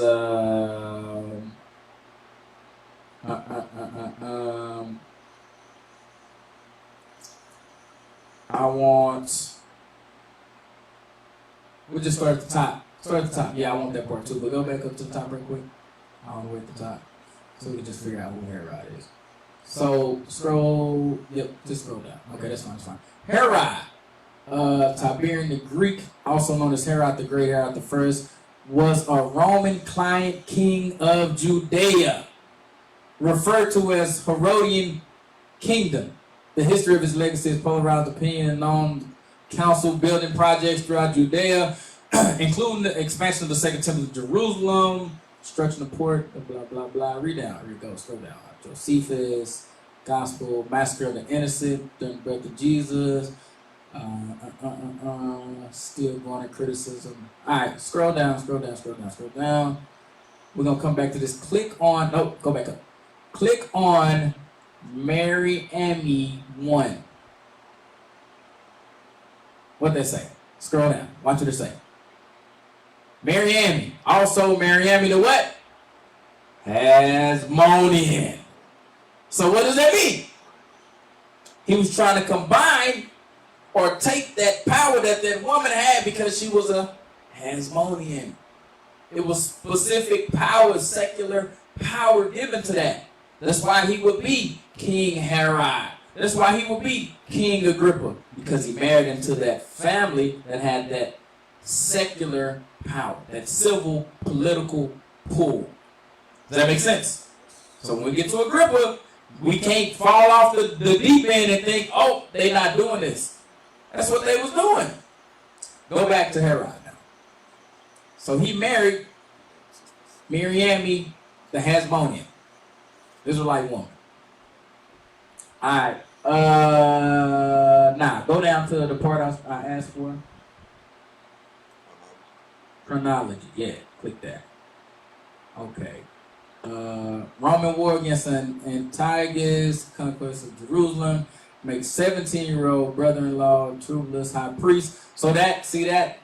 High priest. So they kept making those Hasmonean men the high priest, and then the woman, they would keep her as the civil authority. You know what I'm saying? King of the Jews. Go ahead. Scroll down. War against the Nabateans. They also call them the Parthians. Right? Go ahead. Keep going. Oh, that's it right there. Josephus writes that Herod had great passion and also great jealousy concerning his wife, Miriam.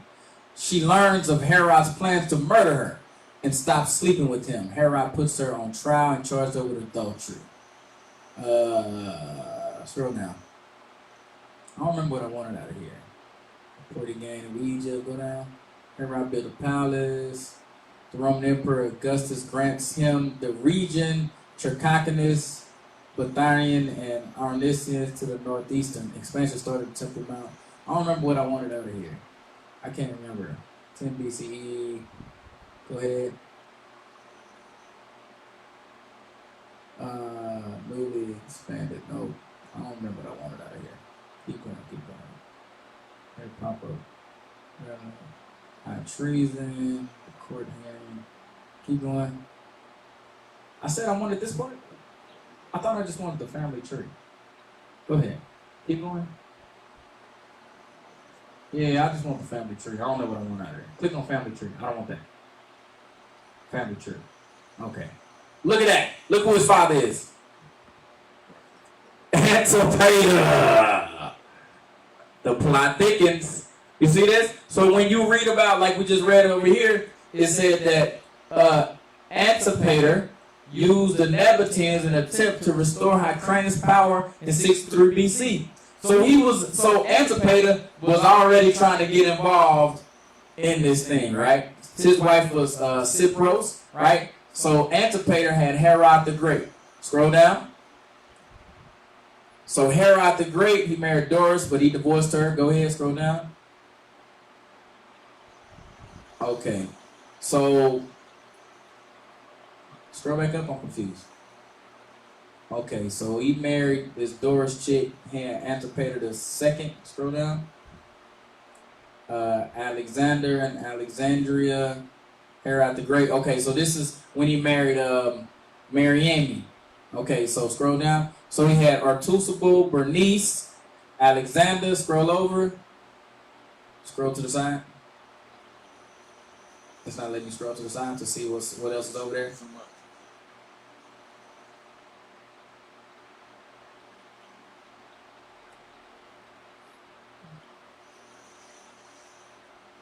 Yeah. Go back up. Yeah. So Herod the Great,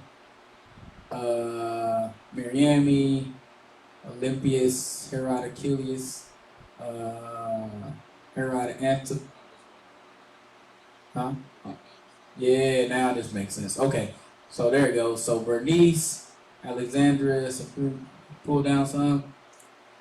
Okay, so Mariamne, Herod Achilles, Herod, the Herodians. Scroll down. There we go. Herod Agrippa. See that? So Herod Agrippa is coming out of this line of Herod the Great, right? So he comes from Herod Agrippa the first. So when we read about Herod Agrippa in Acts, that's Herod Agrippa the second. That's Herod Agrippa the second, right? His father was Herod Agrippa the first, whose father was Herod the Great. They was always trying to combine this power, this civil and political power, not really the power of the high priest, but that civil power. It was a division. That power was divided during John Hyrcanus. He divided his power between civil and high priest, but he held it in one. And that's why when you read about Christ, right, when he say he's of the seed of David, right, but he also comes in the form of high priest in the order of Melchizedek, he was able to combine both authorities, the high priest and the king, right? All right, let's go to Acts chapter, I think it's chapter 12. Yeah, Acts chapter 12. Start at verse 1. So this is his father. This is Agrippa the first, right? Acts chapter 12, verse 1. Now about that time, Herod the king stretched forth his hand to vex certain of the church. So he was trying to kill people that was following Christ. Go ahead. Because why? Because Christ was known as what? King of the Jews. He got a problem with that. I'm the king of the Jews. Go ahead. And he killed James, the brother of John, with the sword. Yeah. And because he saw it pleased the Jews, he proceeded further to take Peter also. Then were the days of unleavened bread. Now it's Passover. Go ahead. And when he had apprehended him, he put him in prison and delivered him to 4 quaternions of soldiers to keep him, intending after Easter to bring him forth to the people. Yep. Peter therefore was kept in prison, but prayer was made without ceasing of the church unto God for him. Here it comes. And when Herod would have brought him forth, the same night Peter was sleeping between two soldiers, bound with two chains, and the keepers before the door kept the prison. So he wanted to vex the church. So King Agrippa had the authority to make specific political and judgment decisions in reference to killing people. You know what I'm saying? That power was divided during the time of John Hyrcanus. You know what I'm saying? John Hyrcanus, he could have made the decision, kill this nigga. I'm the high priest. You violated our law. He could have killed him. You know what I'm saying? But at this time, when we get to Herod, right, that power was divided. All right? It matters. It definitely matters. All right, let's go to the video. It's 7 o'clock. I just want like the first 5 minutes. Yep. Did I ever send it to you? Let me make sure it's the right one.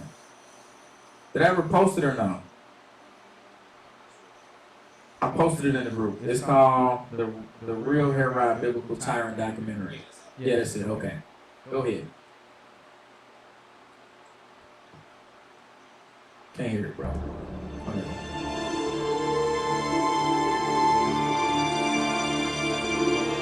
The massacre of the innocents is one of the bloodiest stories in the Bible. Herod the Great, king of the Jews, ordered the murder of thousands of babies in order to kill the infant Jesus. On the account from Matthew's Gospel rests Herod's reputation as a cold-blooded tyrant. He sent in his troops, but Jesus and his parents had escaped to Egypt. Herod was furious when he realized he'd been outwitted, and in Bethlehem and its surrounding district, he had killed all the male children who were 2 years and under. But there is much more to Herod than his infamous role as murderer in the Nativity story. He was a shrewd politician and visionary leader. For 37 years he ruled Judea, the land we now call Israel, a puppet king installed by Rome. Say a puppet king installed by Rome, so he had Rome backing him, right? So he had that woman, right? And he had Rome backing him. Be mindful, go ahead. To win the hearts of a people who despised him. He kept the peace, transformed Judea into an international trading state, and built astonishing buildings on a grand scale. There is no doubt that Herod killed to protect his throne. He even executed his own sons. But modern science suggests the bloody acts that Herod ordered in his final days may have been the result of madness, a symptom of an agonizing illness. From his deathbed, he demanded mass executions.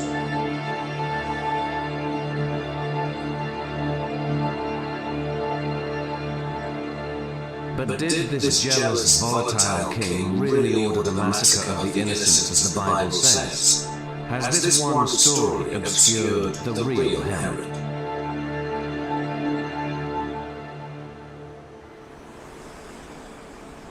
We know more about Herod than we do about Jesus. His life and times were faithfully recorded in extraordinary detail by an historian named Josephus. Under Herod, the land of Judea became an enterprise zone, and the Jewish faith so fashionable that even some Romans took up the one. See that? So they said it was fashionable to be a Jew, right? It became a cool thing to do, just like calling yourself a Christian today. Go ahead. But there was a problem.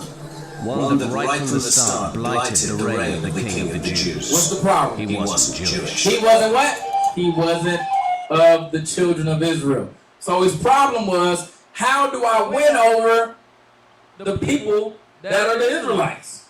Let's see what I can do. Come on. Herod was an Arab. His mother was a princess in the rose-red city of Petra in what is now Jordan. His father was an Arab diplomat from a desert tribe that had been forced into Judaism at the point of the sword. Stop. Go back like 2 seconds. See what he just said? He said his father was forced into Judaism. Go back like 2 seconds. Click again. Was an Arab. His mother was a princess from the rose-red city of Petra in what is now Jordan. His father was an Arab diplomat from a desert tribe that had been forced into Judaism at the point of the sword. Stop. So they was forced into Judaism. They was forced into Judaism, right?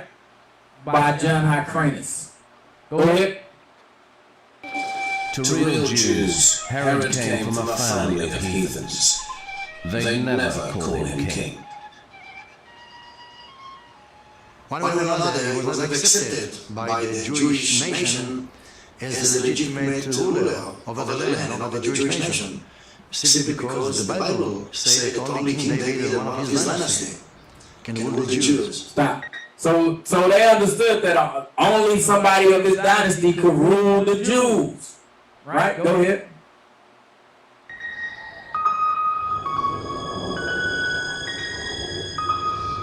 Herod was born in 73 BC.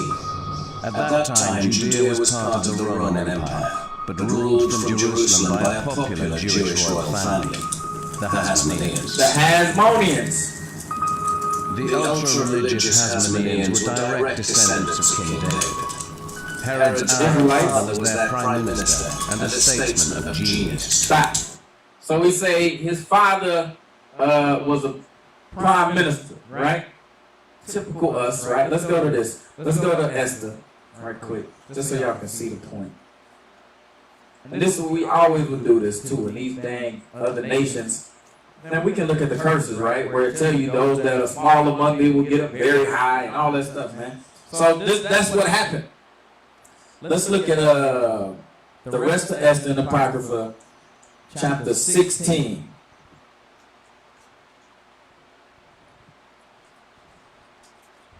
Let's look at verse 9. Verse 9. Mm-hmm.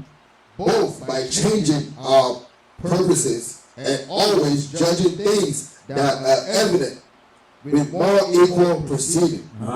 For a man of Macedon, that's Haman, the Macedonian. For Haman, a Macedonian, the son of Amadatha, being indeed a stranger from the Persian blood and far distant from our goodness, and as a stranger received of us, had so far forth obtained the favor that we show toward every nation, as that he was called our father, and was continually honored of all men, as the next person unto the king. You see that? That's what was going on with Antipater, with Herod's father, right? He was a diplomat. He was able to gain some political sway. He was next to John Hyrcanus and stuff like that. Go ahead.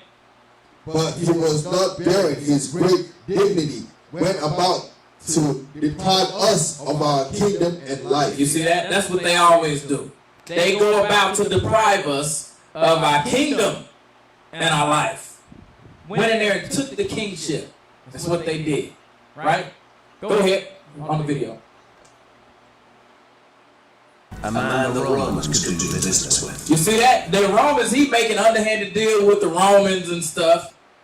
He's supposed to be working with the Hasmoneans, but he's trying to set himself up. Come on. The boy Herod grew up in Jerusalem, playing in the corridors of power, but he might as well have been in Rome. His father was on first-name terms with Julius Caesar, who bestowed on him Rome's greatest honor. And that itself is a distinctive mark of being. I want to stop at 5 minutes. On the rise, perhaps even on the make. In his teens, Herod was already being ruled for power. The key to his future success would be his relationship with Rome. His what? His relationship with Rome. He had a relationship with Rome. They gonna set him up as king. Go ahead. With Rome's man in the East, playboy and politician Mark Antony. Mark Antony drank, laughed loudly, made jokes, and he was also a man of action. Though Herod thought much more than Mark Antony. Mark Antony only acted without further thinking, but still they went together pretty well, I think. Herod got his first taste of power at the age of 26, when a rebellion broke out in the wild northern frontier territory of Galilee. That's good. All right. So I just want to give the backstory on Herod, right? So Herod worked directly with Rome, right? He married Mary, who was of the Hasmonean dynasty. So he was trying to combine those powers in order to have control, right? Like we were just reading here in Esther. They always did that, right? They would figure out a way to gain control, right? So let's go back over to Acts. All right. I want to look at one more thing. Let me look at, I want to look at Agrippa, right? I'm going to read this out of Who's Who. This is Agrippa, right? We're going to read about Agrippa the first and Agrippa the second real quick. Then we're going to dive into the Inquisition. I'm almost there, y'all. I'm trying. I told you, man, I'm trying to get through this. All right, so Herod Agrippa the first. It says King of Eretria, Galatia, Trachonitis, and later of Galilee and Perea. This is Agrippa the first, his father. It says Agrippa, so called after the famous minister and lieutenant of Emperor Augustus. So he was named after his father named him after one of his boys. You know what I'm saying? He says, was the son of Artubulus, brother of Herodias, the grandson of Herod the Great, educated in Rome, and a companion, here it comes, and a companion of the young prince who? Caligula. According to Josephus, Agrippa dissuaded Caligula from erecting his imperial statue in the temple of Jerusalem. So Caligula was a what? A Caesar, a Roman emperor.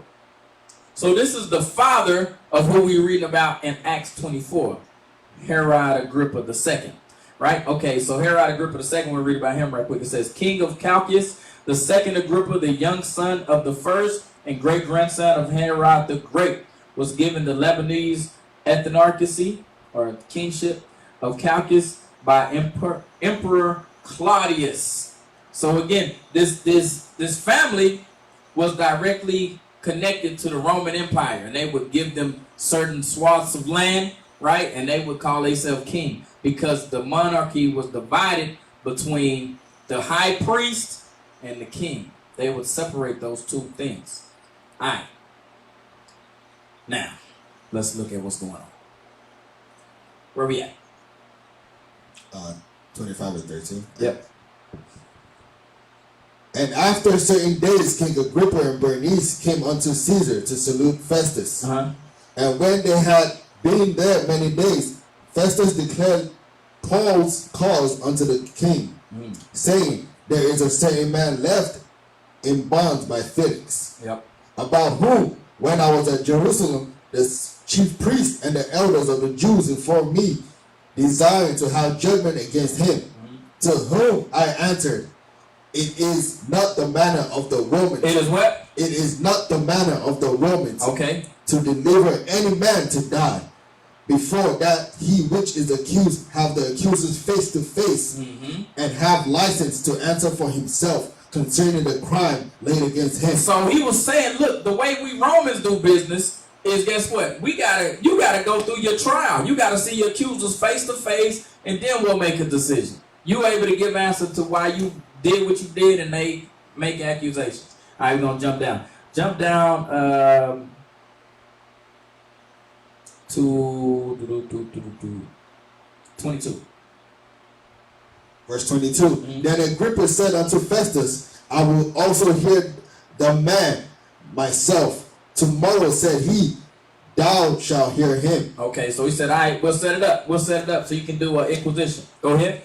And on the morrow, when Agrippa was come, and Bernice with the great pomp, and was entered into the place of hearing, with the chief captains and principal men of the city, at Festus' commandment, Paul was brought forth. And Festus said, King Agrippa, and all men which are here present with us, Ye see this man, about whom all the multitude of the Jews have dealt with me, both at Jerusalem and also here, crying that he ought not to live any longer. But when I found that he had committed nothing worthy of death. So everybody said, man, this dude don't need to die, man. I don't know why these Jews want to kill this dude. Go ahead. And that he himself had appealed to Augustus. I have determined to send him, of whom I have no certain thing to write unto my Lord. Now, what did he just say? Read that again. Of whom? Why is Agrippa there? Of whom what? I have no certain thing to write unto my Lord. I don't understand what the hell they arguing about. So it's impossible for me to write any type of position to take, because I don't understand the whole purpose of this trial. I don't get it. So he called Agrippa down, his wife Bernice, so he can get some clarity on what to write. Because I can't trust these niggas over here, Ananias and them. I can't trust them, you know what I'm saying, to write truly what this is about. They just don't write down. We don't like them, you know what I'm saying? Kill them, you know what I'm saying? So he's like, I need somebody with some type of political understanding and some type of understanding of the law to come down and write what is going on. Read it again. Watch what he just said. Of whom I have no certain thing to write unto my Lord. I can't write to the Caesar. I don't get it. I don't understand what the problem is. It's impossible for me to write to Augustus concerning this matter. Go ahead. Wherefore I have brought him forth before you, and especially before thee, O King Agrippa. Oh, King Agrippa, I gotta bring him in front of you because I know you understand what these dudes are dealing with. Your family from years back since Antipater been dealing with them, been forced to keep these laws. So I know you get what's going on. Go ahead. O King Agrippa, that after examination had, I might have somewhat to write. You see what he was doing? He was making an inquisition. He was figuring out what to write so he can make a recommendation to Augustus. I don't understand why people get so confused on this. Does it make sense? Go ahead.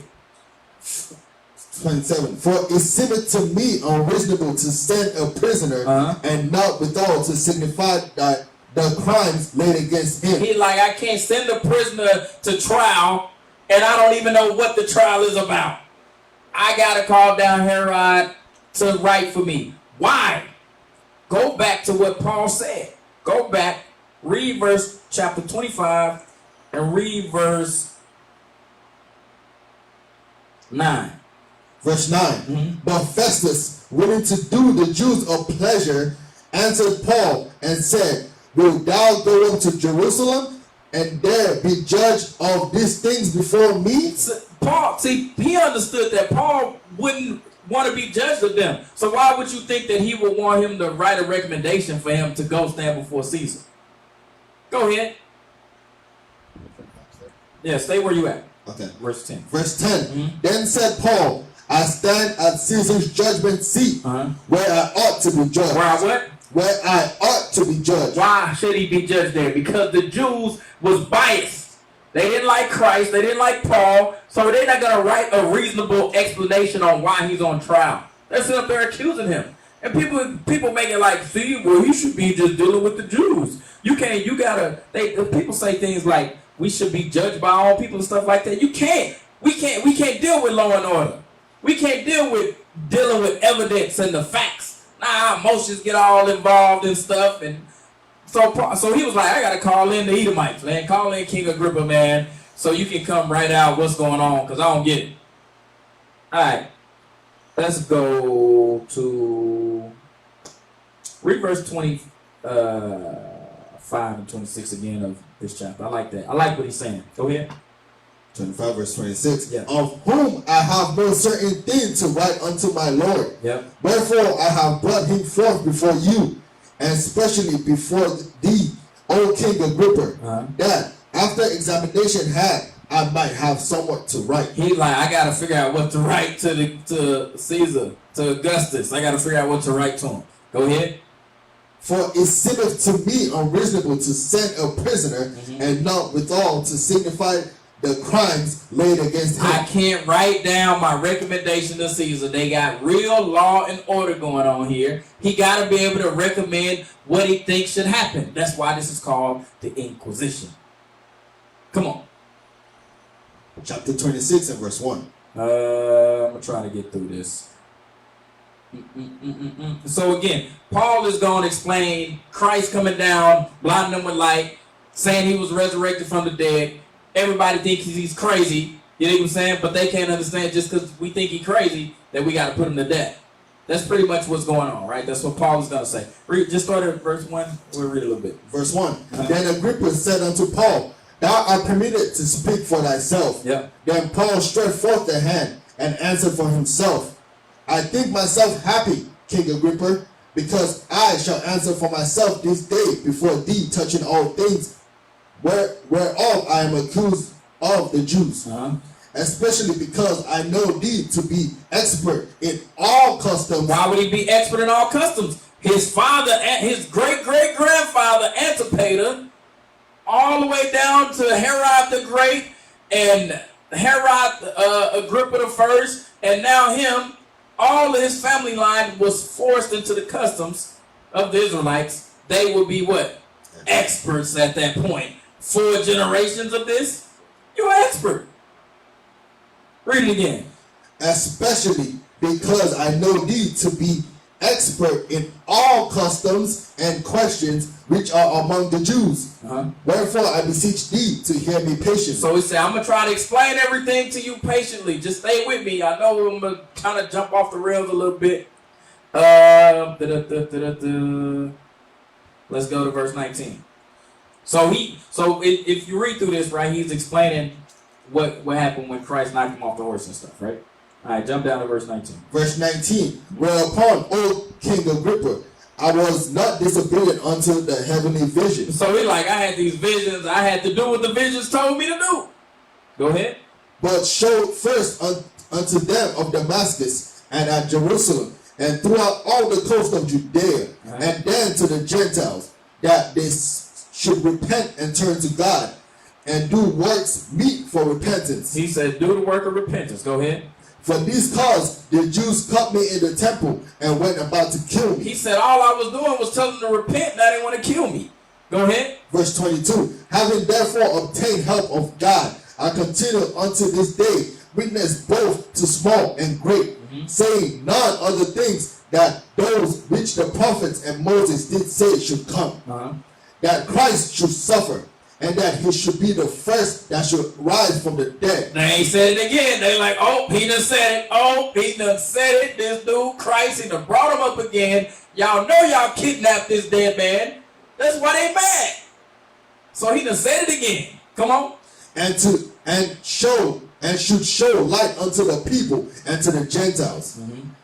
And as he thus spake for himself, Festus said with a loud voice. Now Festus get up. He like, man, come on. Paul, thou art beside thyself. You are crazy, Paul. Come on, let me hit it. Can I get it? Oh, there you go. He said, you crazy, Paul. Read that again. And as he thus spake for himself, Festus said with a loud voice, Paul, thou art beside thyself.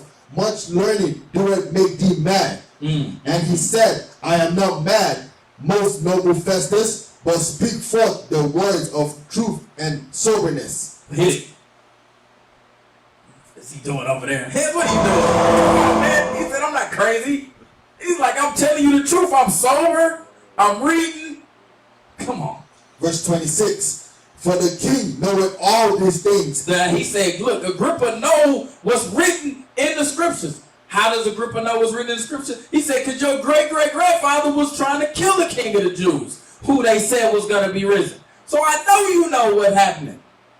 Come on. Before whom also I speak freely. For I am persuaded that none of these things are hidden from him. For this thing was not done in a corner. So he said, look, everybody heard about this Christ dude, man, rising from the dead. Everybody heard about this, right? You read the scriptures say that he was seeing 500 men at once. So it wasn't like he didn't know about it. His when you even read about his father, you read about them calling John the Baptist in. You read about even Christ going before Pilate and Agrippa. Was it Agrippa? Who did he go before? Remember Pilate called who did he call in? I can't remember, man. You remember, Hans? It was Herod, right? It was one of the Herods, but I can't remember. Was it Agrippa or I don't remember. But he called one of the Herodians down and talked with him, and they became friends, right? Pilate and one of the sons of Herod. I can't remember which one. But anyway, we'll keep going. We'll get to it. Go ahead. Verse 27. Yep. King Agrippa, believest thou the prophets? I know that thou believest. He said, you believe the prophets? I know you believe because your people always moved a certain way. Your great-grandfather tried to kill all the Jews knowing that the king of the Jews was going to come. Come on. Then Agrippa said unto Paul, almost thou persuadest me to be a Christian. He said, the way you done laid these facts out, man, I don't know, man. This Christ dude might be something to it. Go ahead. And Paul said, I would to God that not only thou, but also all that hear me this day were both almost and altogether such as I am, except these bonds. He said, everybody in this room. So you got Festus, you got Agrippa, you got Bernice, you got a whole bunch of Pharisees. You got all type of people in there. And he said, what again? Read that again. And Paul said, I would to God that not only thou, but also all that hear me this day. All that hear me this day. Go ahead. Were both almost and altogether such as I am, except these bonds. It is. Yeah, that's what he wanted. He wanted them to believe. He said, I wish y'all all believed. Everybody in this room. Does that mean now that Agrippa and Festus and them can rule in the kingdom of Christ?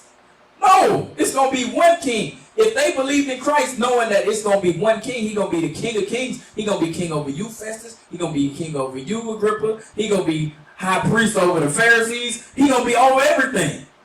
He said, I wish y'all all believed, because then this whole world will be back in order. Come on. Verse 30. And when he had thus spoken, the king rose up, and the governor, and Bernice, and they that sat with them. And when they were gone aside, they talked between themselves, saying, this man doeth nothing worthy of death or of bonds. Then said Agrippa unto Festus,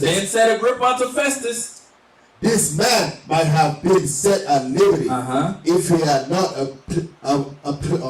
appealed unto Caesar. He would have been set at liberty, meaning what?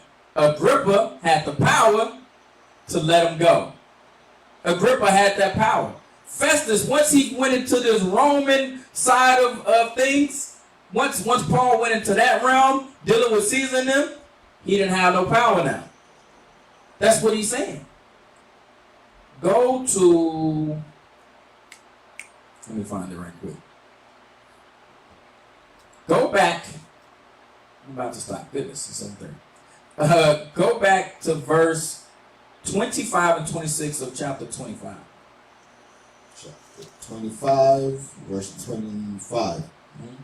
But when I found that he had committed nothing worthy of death, and that he himself had appealed to Augustus, I have determined to send him. So he said, I'm going to send him, go ahead. Of whom I have no certain thing to write unto my Lord. So he said, look, I got to write a recommendation. Festus is saying, I got to write a recommendation to Caesar. Go ahead. Wherefore I have brought him forth before you, and especially before thee, O King Agrippa, that after examination had, I might have somewhat to write. So he said, look, get me something together so I know what to write. Let's go to Matthew chapter 10, verse 16.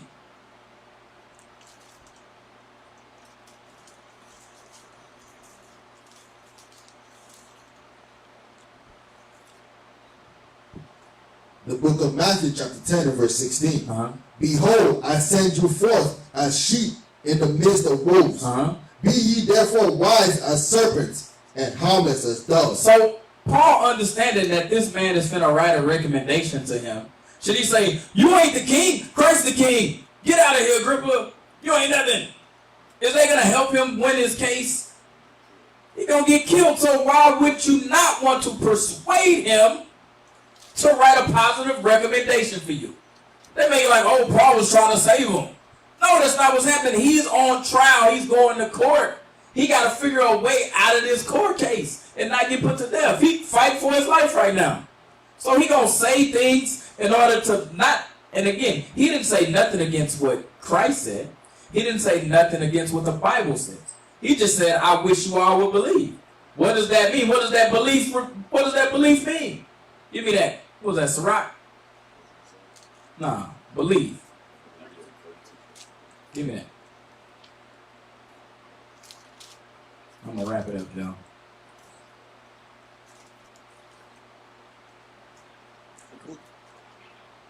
The book of Sirach, chapter 32 and verse 24. He that believeth in the Lord taketh heed to the commandment. Yep. And he that trusteth in him shall fear never the worst. So they take heed to the commandments. He wanted everybody to take heed to the commandments. Again, these other nations are going to keep the commandments. Right? You read this, say, if they will not come up for tabernacles, they shall have no rain. Everybody's going to do it. Let's go to Romans chapter 13 so I can get up out of here. Again, this is Paul, man. This is Paul. He not, this is Romans, right? But again, he know what he's dealing with. He know that he got to go to trial again, right? We didn't even get to his fourth trial, but that was the 3 trials and the Inquisition. Watch this. Come on. 1. The book of Romans chapter 13 and verse 1. Yeah. Let every soul be subject unto the higher powers.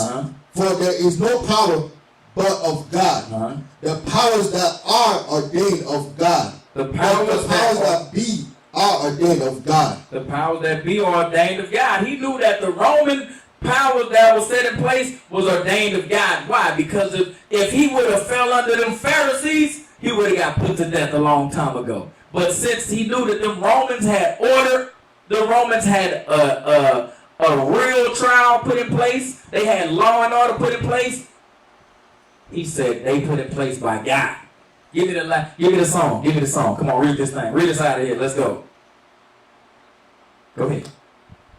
Got to read with the music. Come on. Yeah. Let every soul be subject unto the higher powers. For there is no power but of God. Yep. The powers that be are ordained of God. The powers that be are ordained of God. Go ahead. Whosoever therefore resisted the power, resisted the ordinance of God. Because without the ordinance of God, there will be no law and order in place. The Pharisees was operating outside of that order. They couldn't write a just recommendation to Caesar. He had to pull King Agrippa in. He couldn't appeal through Felix initially. Why? Because he was a dirty judge. All these things was going on. We can't get in there and read these things and think, oh, it's just magic happening. Come on. And they that resist shall receive to themselves damnation. Yep. For rulers are not a terror to good works, but to the evil. So he said, for rulers are not a terror to good works. Why? When he pleaded his case before Felix, when he pleaded his case before Agrippa, when he pleaded his case before Festus, they was all able to see there's nothing wrong with what he's saying. Come on. Will thou then not be afraid of the power? Do that which is good, and thou shalt have praise of the saint. That's it. Okay. That's what I'm talking about. That's what I'm talking about. So the 3 trials of Paul and the Inquisition of Agrippa. What Agrippa did was he wrote a recommendation for Paul going to deal with Caesar through Festus. Alright? I hope that brought clarity to what's going on here in the book of Acts. I truly enjoyed it. Can you put my email up there?